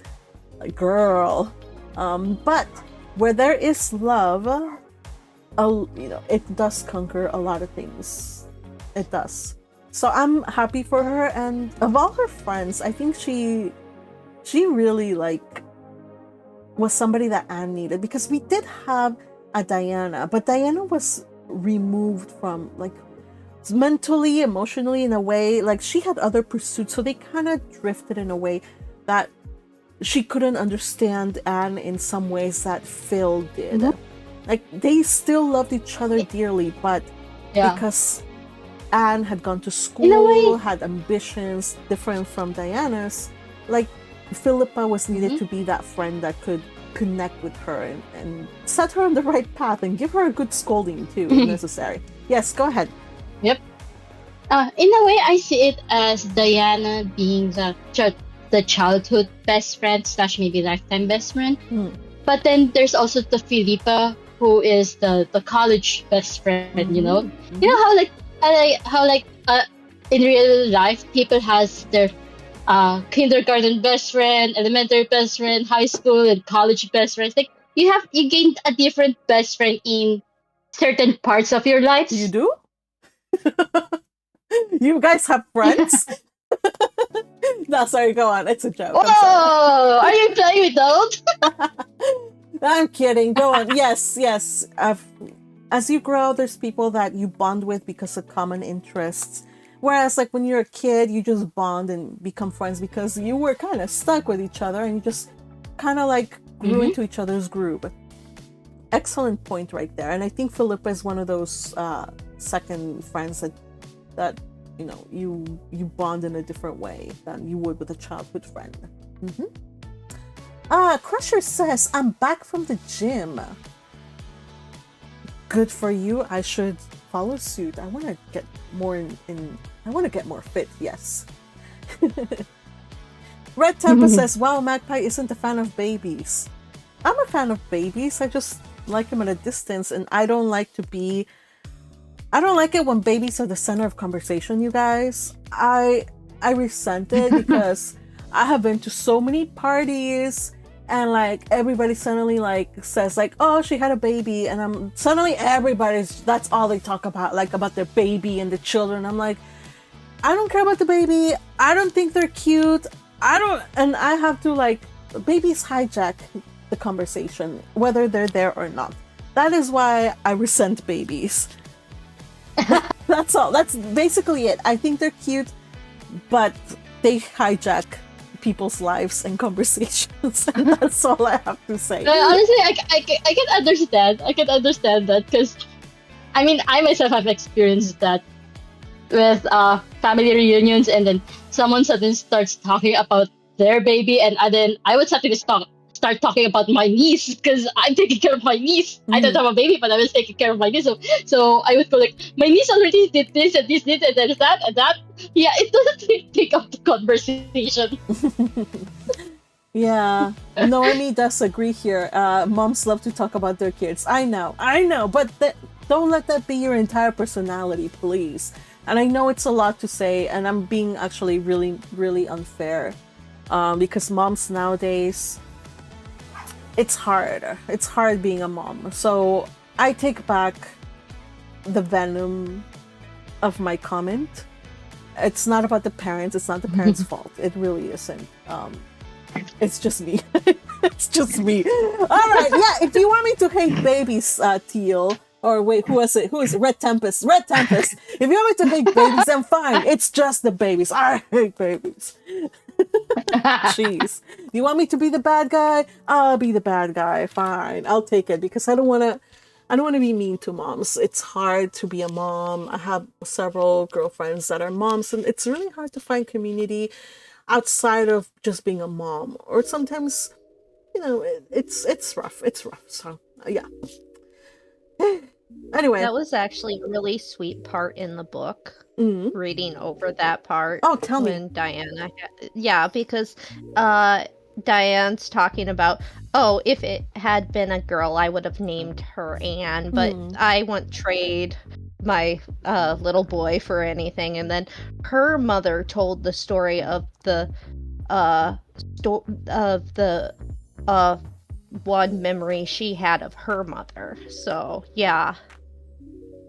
Yes. The book delves into like really sweet parts. I forget about the details about that particular story, but I highly encourage you guys to pick up. If you don't want to read all three books, then at least read the first and the third books. They're very good. We actually read the entire first book here on this channel. It was chaos, it was fun, it was art, it was lovely, and we had a lot of fun. Speaking of reading together, we're continuing on our read-alongs of The Count of Monte Cristo over on the other channel next week. So if you have been missing out on more time with the gang or reading, we are going full steam ahead this coming week. My semi-hiatus is over, so gang, for those of you who partake in the read-alongs, hop aboard Wednesday and Friday as usual. All right, but we all came here to talk about Anne and Gilbert, okay? So Anne goes to Philippa's wedding. She returns, and we over here, like Marilla say, like, okay, don't you tell Anne about it. Only for Davy to immediately say, like, hey, Anne, have you heard that Gilbert Blythe is dying? Like, Davy! Davy has no filter. Oh my god. He's on his deathbed, so yeah. And the fact that he just says it with like this like little happy face, like not even like I think you should know because you guys are friends, like not out of the goodness of his heart, like saying like, yeah, it's important that you no, he's not, he's just saying like because he's a kid and he wants to blab and he wants to tell it like yo baby, but he's a kid, so I guess. I mean, what else could you expect from a kid who really adores Anne? Yeah, I suppose. So this is basically the wake up call that Anne needed, because she realizes during that whole night there's a storm outside. How poetic! There's a storm outside while this happens. That she has loved Gilbert all along. In fact, we get like this strange scene where a horse shows up in her room. It makes more sense in the book. I promise you this. It makes more sense in the book. But she basically, her consciousness, or her Roy in this case, it's funny because in the story it's the narrator that says like, yeah, she realized that she could have and here we get a hallucination of Roy and his horse. Charming on a horse. Yes, in her room. And he just basically tells her everything, like just tells her how it is, though he doesn't hold back. He's like, you could have been there if you had accepted him. You knew that he was the one for you, and now you can't even have the comfort of going to him to be with him in this difficult hour. You suck. It was a little dramatic, but can I explain quickly Sorry, why I think it works? Yeah, go ahead. Because it really is Prince Charming on a white horse. So it symbolizes that Victorian Gothic. She loves those kind of novels that are really dramatic. Oh, he died without ever knowing how she felt, and she realizes, oh, the reality of that is actually really bitterly sad, and I don't want that. Yeah, and what a wake-up call it was. Okay, Hana, go ahead. I hear you. Okay. I was going to say that, I mean, it makes sense for the adaptation to go that route, like give her a vision of Roy on a white horse, because it makes sense given Anne's penchant for imagination, for her vivid imagination. It kind of makes sense for the animation to go that route, and it's visually more appealing to have Anne have a conversation with this imaginary prince, imaginary apparition, rather than just having someone in the background narrate how Anne is feeling, or Anne making these kinds of thoughts herself. Yes. Like Anne having a conversation on her own. And ultimately, though, we are thankful that the book, Gilbert has plot armor. Gilbert does not die, you guys. He makes it through the night. And we learn later on that the next morning he received a letter from Philippa that said, like, hey, Anne is not marrying Roy, try again. And he recuperated so quickly, record time, because he had something to live for, you guys. Man, if your man is not coming back from the brink of death because he learns that you're available after all, then I don't know if you've experienced love. But yeah. Sorry, I choked. So she and he go on a walk once he recovers, and I like that they changed it here from the book. The book, she's like, I'm sorry, I have to go to Jane's wedding or something, so can we kind of wait? And he's like, okay, I'll go, and then he comes back later. Well, not so here, and that's good, but they didn't need to do that here. Also, in the book, she wears his favorite, I think one of the dresses that he likes or something like that. She wears a nice dress. So here she's always wearing the same little dress. That's fine, but just little details in the book that make it absolutely romantic, achingly so. So if you want more toe curling squeeze, then do yourself a favor and read the book. However, I think they did a really fantastic job here. They revisited the past through their conversation, and they did a really nice job of showing how the two of them go on to like this little journey into the forest. Kind of very symbolic. I guess this is also kind of from the book, but they really play into that symbolism of like two people, going and, going into the forest, emerging as triumphant lovers. I don't know. There's just something incredibly poetic and romantic about it. What are you guys' thoughts on this proposal scene? Or on this scene in particular? Oh, it's beautiful. Yeah? Beautiful. Mm. I wanted to ask though, Magpie, or rather, I've been wanting to ask. Was this Gilbert miraculously recovering from his sickness, and then successfully gaining Anne's hand in marriage, or at least in this case, still a betrothment? Is this an anime only, or is this canon? Oh, that he recovered because of Anne? No, it's canon. Last week you teased us that he was dying. Yeah, well, it is canon. Like, dude, like he literally says in the book, like he says, he pulled through. Like it wasn't because he pulled through not because of her. He pulled through because he's the hero of the story, right? But he was still weak. But the moment he got the letter the next morning, he read it. He was just like recuperated so quickly. It's in the book. It's in the book. I'm not making this up. Okay, so it's canon. It's canon. It is. It's canon, you guys. That's why I'm saying, like, they were too busy cutting things to add anything. Oh my gosh, you guys. I have so many words to say about this, and I will we don't have time to go too much into depth, but there's a reason why I kind of stopped the the anime things. First of all, there's a lot of stuff that was cut out, and that was frustrating me a lot because so much stuff got left out. So I'm gonna revisit these videos, but in a different format, I believe, because it's just gonna be like, and they missed this, and they missed this, and they missed this, and they missed this, because they did miss out a lot. However, you guys, I am thankful we got it. We got this adaptation because I could tell that there were, it's a very long series. 24 episodes is long nowadays.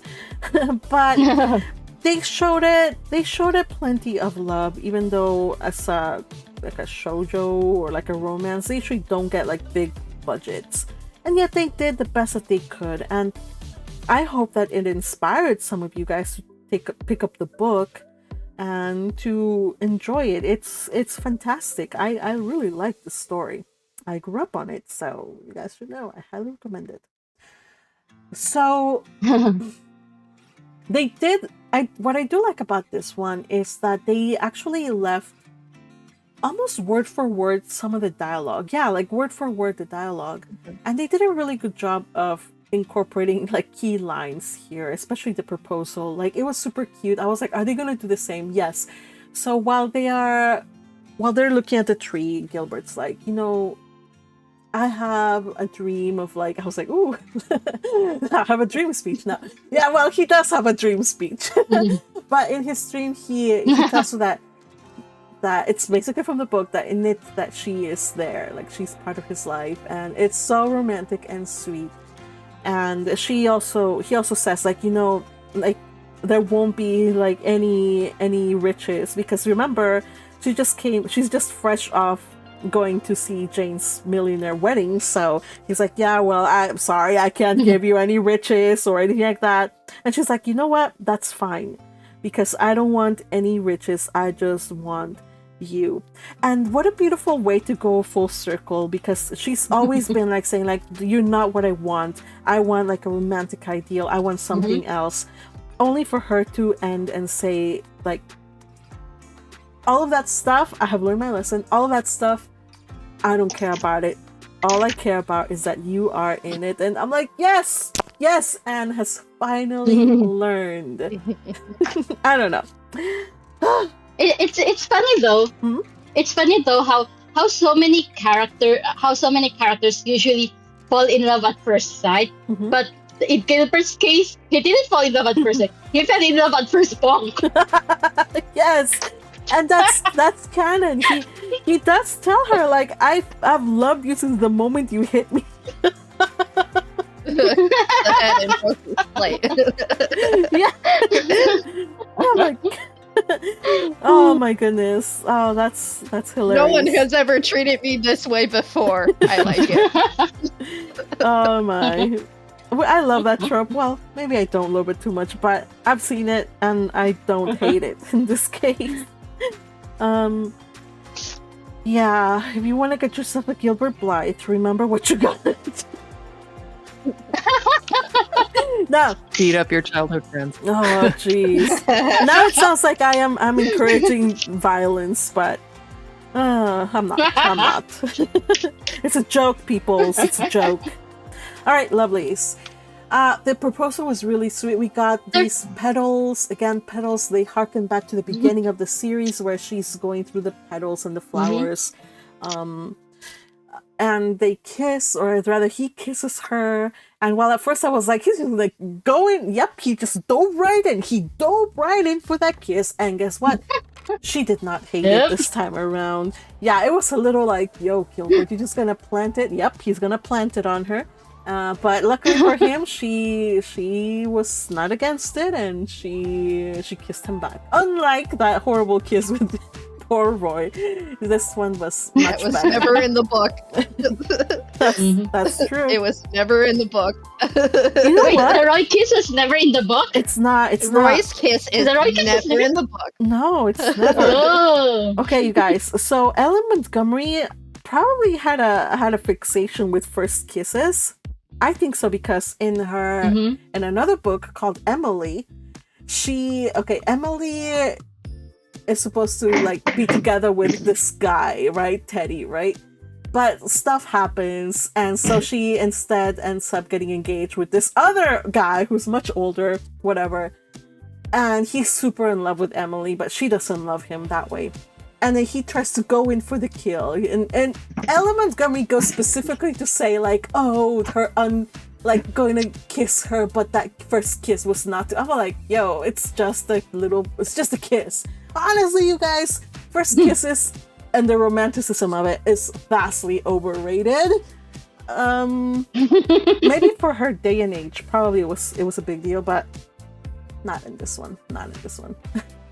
Red Tempest says, Magpie is so violent. I am being very violent, huh? I guess I woke up in a particular Did you wake up today and choose violence? Huh? Oh. Did you wake up today and choose violence? Probably. I have been in a little bit of just adrenaline kind of. I've been working a lot this week. Like, I'm really tired, so I guess I'm a little unfiltered too. So I'm sorry, you guys. But that's kind of me when I get a little tired and hungry. I haven't eaten dinner, and it's almost 8 in my time. You guys, tell me about Anne. Please, excuse the tangents. Let's go back to Anne. I want to hear your thoughts, especially the end. Did you guys like? It was the very best? beautiful. Okay, good. Yeah, well animated, and I liked the symbolism. Obviously, the Snow Queen falling over symbolizes kind of the death of her childhood. But there was that little sprout there at the end that says, we're starting something new now. Oh yes, and I thought you were gonna say like one tree fell of her childhood, but another tree was blossoming in the that's just for them. Yeah, because this was like their apple hidden, their blossoms. secret tree. Yeah. Yeah, what beautiful symbolism here. Oh my gosh, yes. There were a couple times during the episode I almost teared up because, one, when the Gilbert's neighbor said that he was okay, and then she turns around and he's not there anymore. Oh, It's like, wow. And then also when she takes Gilbert to Matthew's grave to tell Matthew about their engagement. Oh, that is so cute. Yes. So yeah, waterworks for sure. Oh. And I like how she says like, I am so thankful that I got to come here to Green Gables. Like, we know that, she's gonna grow up and Avonlea has changed a bit. I think it's kind of fits her small now. like sometimes people and places can, you kind of outgrow them. Not in a bad way, but like there's broader horizons to go into, and you probably would feel more comfortable with newer people or whatever. But in the end, she's still happy and thankful for having been able to grow up with Marilla, and yeah, it's just really lovely.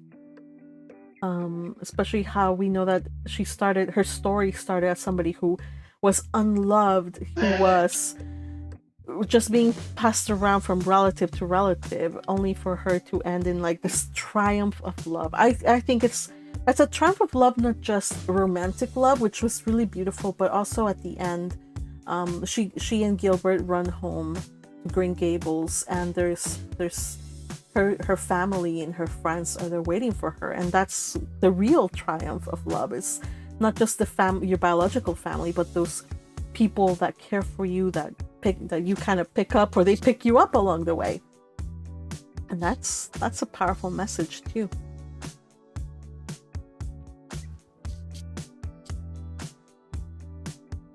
So with that, I suppose we are going to end today's live stream, unless there's something else you guys want to share about Anne. Well, at least they addressed. Sorry. Let's see. Go Butterfly and then Akihana, please. Okay. Well, at least they addressed the situation with Christine, because that Anne was kind of confused about that. It was, Christine was already engaged before she went to college, but I'm really good friends with her brother, and he asked me to watch out for her. Oh. So Gilbert was watching out for his friend's sister. I like that. What I don't like, and I guess I shouldn't really go into it, but I don't like how Ellen Montgomery, the author of the books, treated both Christine and Roy. Like, because eventually, like in the books later on, like they say like, oh, this is what's happening to them or whatever. Like, she did them dirty. Like, I'm like, did you really need to go that far? If you want to know how she treated them, go check out the books. I'm not going to tell you, but I'm just saying, like, Ellen Montgomery, you like... said you were going to steal. You said last week you were going to steal. You want me to tell you? I want you guys to read it. I want you guys to read it. Because... Go look it up. What was that? Butterfly? Go look it up. Yeah. I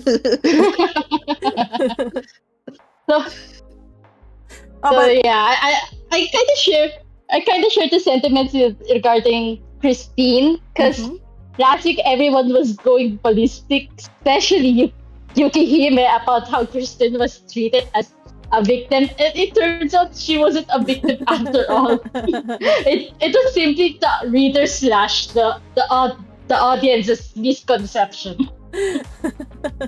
Yes. But I was just fanning the flames of chaos for you all. I just want to say, you guys, justice to Christine and Roy. That's all I have to say. And if you want me to spoil you, Akihana, I will spoil you. I'll send you a message, or we can hang out and talk later. I will tell you everything. But for the rest of you, go read the books or look it up on Google or whatever. I'm just saying, like, I just want you guys to read the books. Go read the books. Please, go read the books. Turoshmak asked about the music.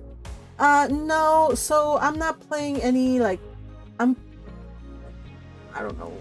I don't think that's the name of the song. I don't know what the name of the song was when we were Work My Way to You as my background music. No, none of the songs are called that. These are music that, by the way, I license thanks to the support of all of these bookworms. I can license music that will not get me a copyright strike on YouTube. So if you're enjoying the music, that's all thanks to the beautiful people here on the server and others who support via Ko-fi or YouTube. Thank you so much for that. And also Red Tempest. Hold on, Red Tempest. I am not ignoring you. I just saw the ping. Unfortunately, I can't really read the pings while I'm working, but I see, I see Red Tempest is doing things. If you want to see the memes, I can't post them right now, but if you want to see them, I'll put them on X later. Red Tempest and Naomi wants chaos. They want chaos, but not right now.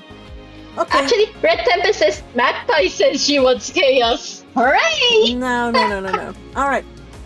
So, anything else? I think Butterfly or Teal, do you guys have anything else to say before we end today's stream? To our stream. Sorry, what was that? Teal? I'm good with what I've contributed. Okay, awesome. Thank you for contributing, you guys. So, with that, we end today's stream, and we end also 3 seasons of romance. We will continue on with the next season of love and romance in the air. I hope you guys join in. I had a blast. And these animes, like a lot of YouTubers, they don't like to comment on shoujo or josei or romance stuff because that's not what sells, apparently. Like, there's action and then there's all these things that are very hyped up. These ones, I chose them because they're relaxed, they're quieter, their message tends to get through by different means. Not that I'm saying I don't like action, because I do like some action ones, but I want to just cast a little bit of more light on ones that have been either like deprived to us by Netflix or by not being licensed at all, like in the case of April Showers Bring Me Flowers, and also because I'm a fan of romance. And I hope that you give either one of these a try if you haven't already. And I guess I should talk about the ones that I'm gonna cover next season, or at least I'm gonna watch. I'm still not quite sure which ones we're gonna cover for next season. Somebody asked me. I have to find the comment. But the ones that I'm gonna be watching, not necessarily covering, but I'm definitely gonna be covering Who Made Me a Princess here on these chit chats, and I'm continuing solo camping. Hopefully it doesn't go into stupid territory where they drag things out. If they do, I might have to wait a little before I just cover it again for the final episode, but I hope it doesn't go into misunderstandings territory. So I'm gonna be continuing solo camping, fingers crossed, Who Made Me a Princess. I'm gonna check out Mechanical Marie, which has such a fun premise. It started as a manga, as a one-shot, but it was so well received that it got a continuation, and now it is a anime. Also going to be doing or watching, we'll see about Plus Size Misadventures in Love, we'll see how it goes. And I'm going to be watching Campfire Cooking Season 2 because I love that show, that silly show. I love it. Why? Yeah. It's all about cooking. Oh yes. Oh my gosh. I did the cooking monster meat. I made the error, you guys, last night. I'm like, okay, Crunchyroll is telling me catch up on these before the next season releases, and I already caught up on Spy Fam, so I already watched the movie and finished watching season 2, so I'm all caught up. But I was like, now I'm gonna do Campfire Cooking, and you guys, it was the worst mistake ever. I was like, I'm so hungry.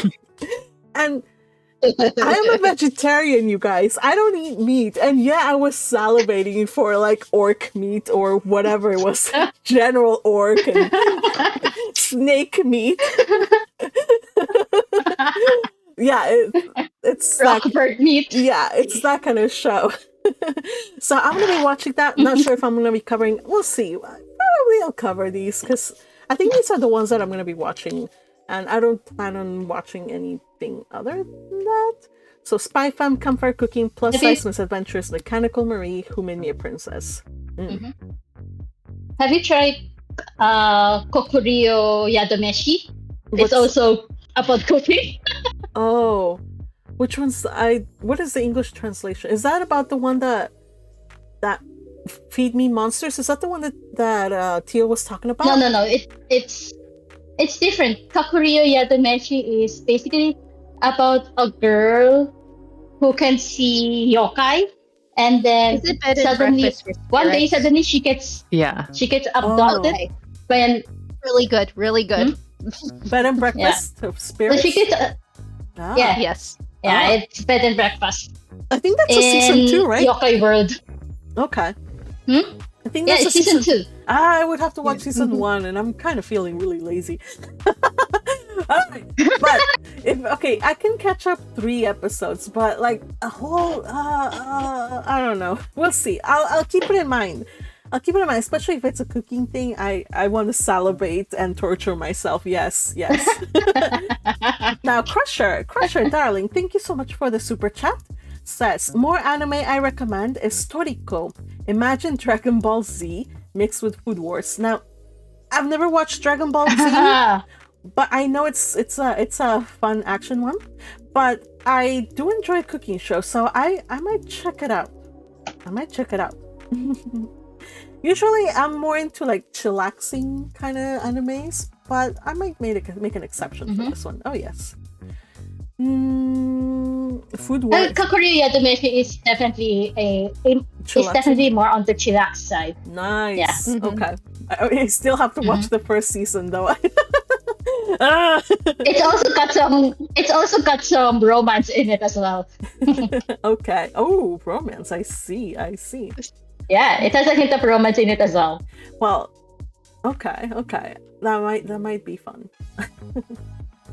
Oh, Teal says, watch a mangaka's really wonderful workplace too. It's super fun. Really, Teal? I hadn't even heard of that one. Tell us about that, please. You know, it's people are sleeping on it. It's about making manga. Oh. And the main mangaka lady, she's kind of a lot. She likes to complain. As you do while you're working. At least I do anyway. But it's fun, and she has like a lot of support around her, and she's making a fun manga. It's actually about shogi, Japanese chess. So it's kind of like I feel like the manga she's making is almost like March Comes In Like a Lion.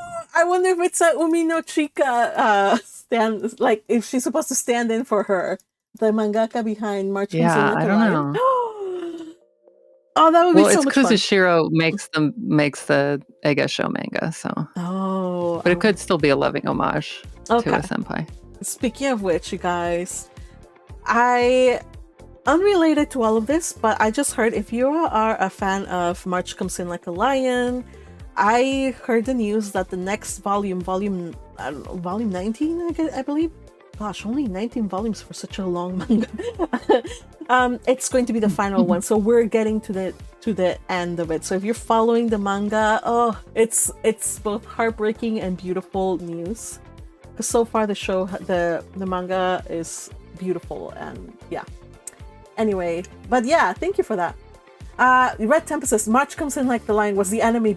Yes, it is. Oh my goodness, Red, we must do a watch party one day of all 36 or 40 something episodes. I don't know, it's good. It's good. All right, beautiful darlings, I do believe we have run out of time. I have had so much fun, and I do believe that this has been a very profitable way to spend an evening. It's the first time I go so late, you guys. You know? Yeah, one of your longest. I think this is one of your longest anime roundup chat. It is, but it's also in a while. Like it's 2 hours. It's already 2 hours, I think. Yeah. The timer in Discord says it's been 2 hours and 26 minutes since I logged in. So give or take 5 minutes. Take 5 minutes because I logged in like earlier before going live, but it's been a while. But yeah, you guys, I hope you guys join us. Thank you, gang, for showing up and your recommendations. By the way, I probably will forget, so please type in your recommendations on the comments, not on the chat, on the comments. That way I can check it out. I'm still searching for ones that I'm going to be covering. I'm going to be watching the 5 or 6 I mentioned, but I might not cover them all.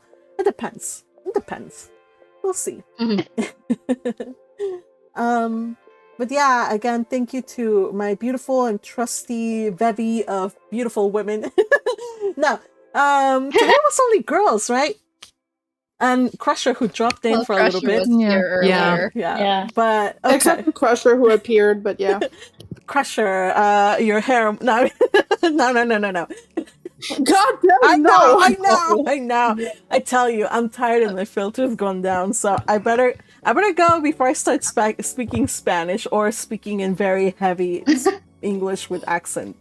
Thank you to Oh, Akihana. goodness gracious. I know, Akihana and Butterfly and Noemi, who dropped in and left and came, and Crusher also, and Keel. You guys have made this so much fun.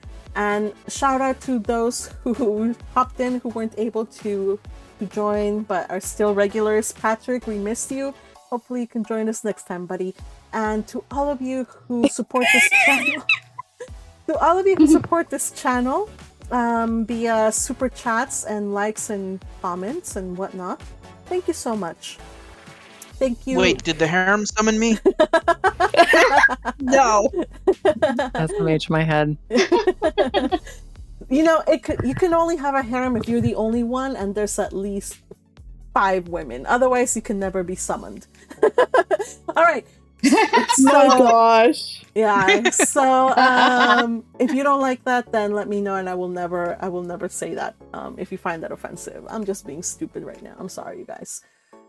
Thank you to the following people who contributed today with super chats. That was Crusher and Patrick, and I believe somebody else at the beginning. Who was that? Oh, look, it was Crusher again. Thank you for your support, Crusher. We'll see. Magpie.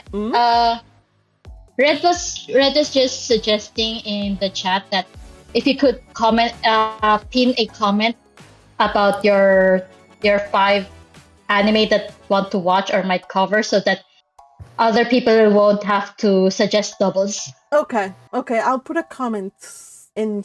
Yeah, I'll put a comment here, and that way you guys will know what I'm watching this season. Thank you for that, Red. Red, why aren't you here anyway? He did stop by shortly earlier. Why? Don't worry, Red. I can share the harem with you. No. The harem is not yours to share. I'm the one that shares the harem. It's my harem. I give you momentary access to being a harem holder, but this is my harem. In fact, you're right now part of my harem right now. So, welcome to my. All right, we're going, you guys. Wow. We're going, you guys. This has gotten out of hand. I am hungry. I am tired. I've been working so much this week. I'm tired. I'm done. Thank you for joining me, you guys. Magpie's going crazy. Love you all. You heard it here first, everyone. Adios. She's gone senile. No, I'm just hungry. Adios. Say bye-bye, everybody. She's gone off the hook. Bye-bye. Bye. Bye. Bye.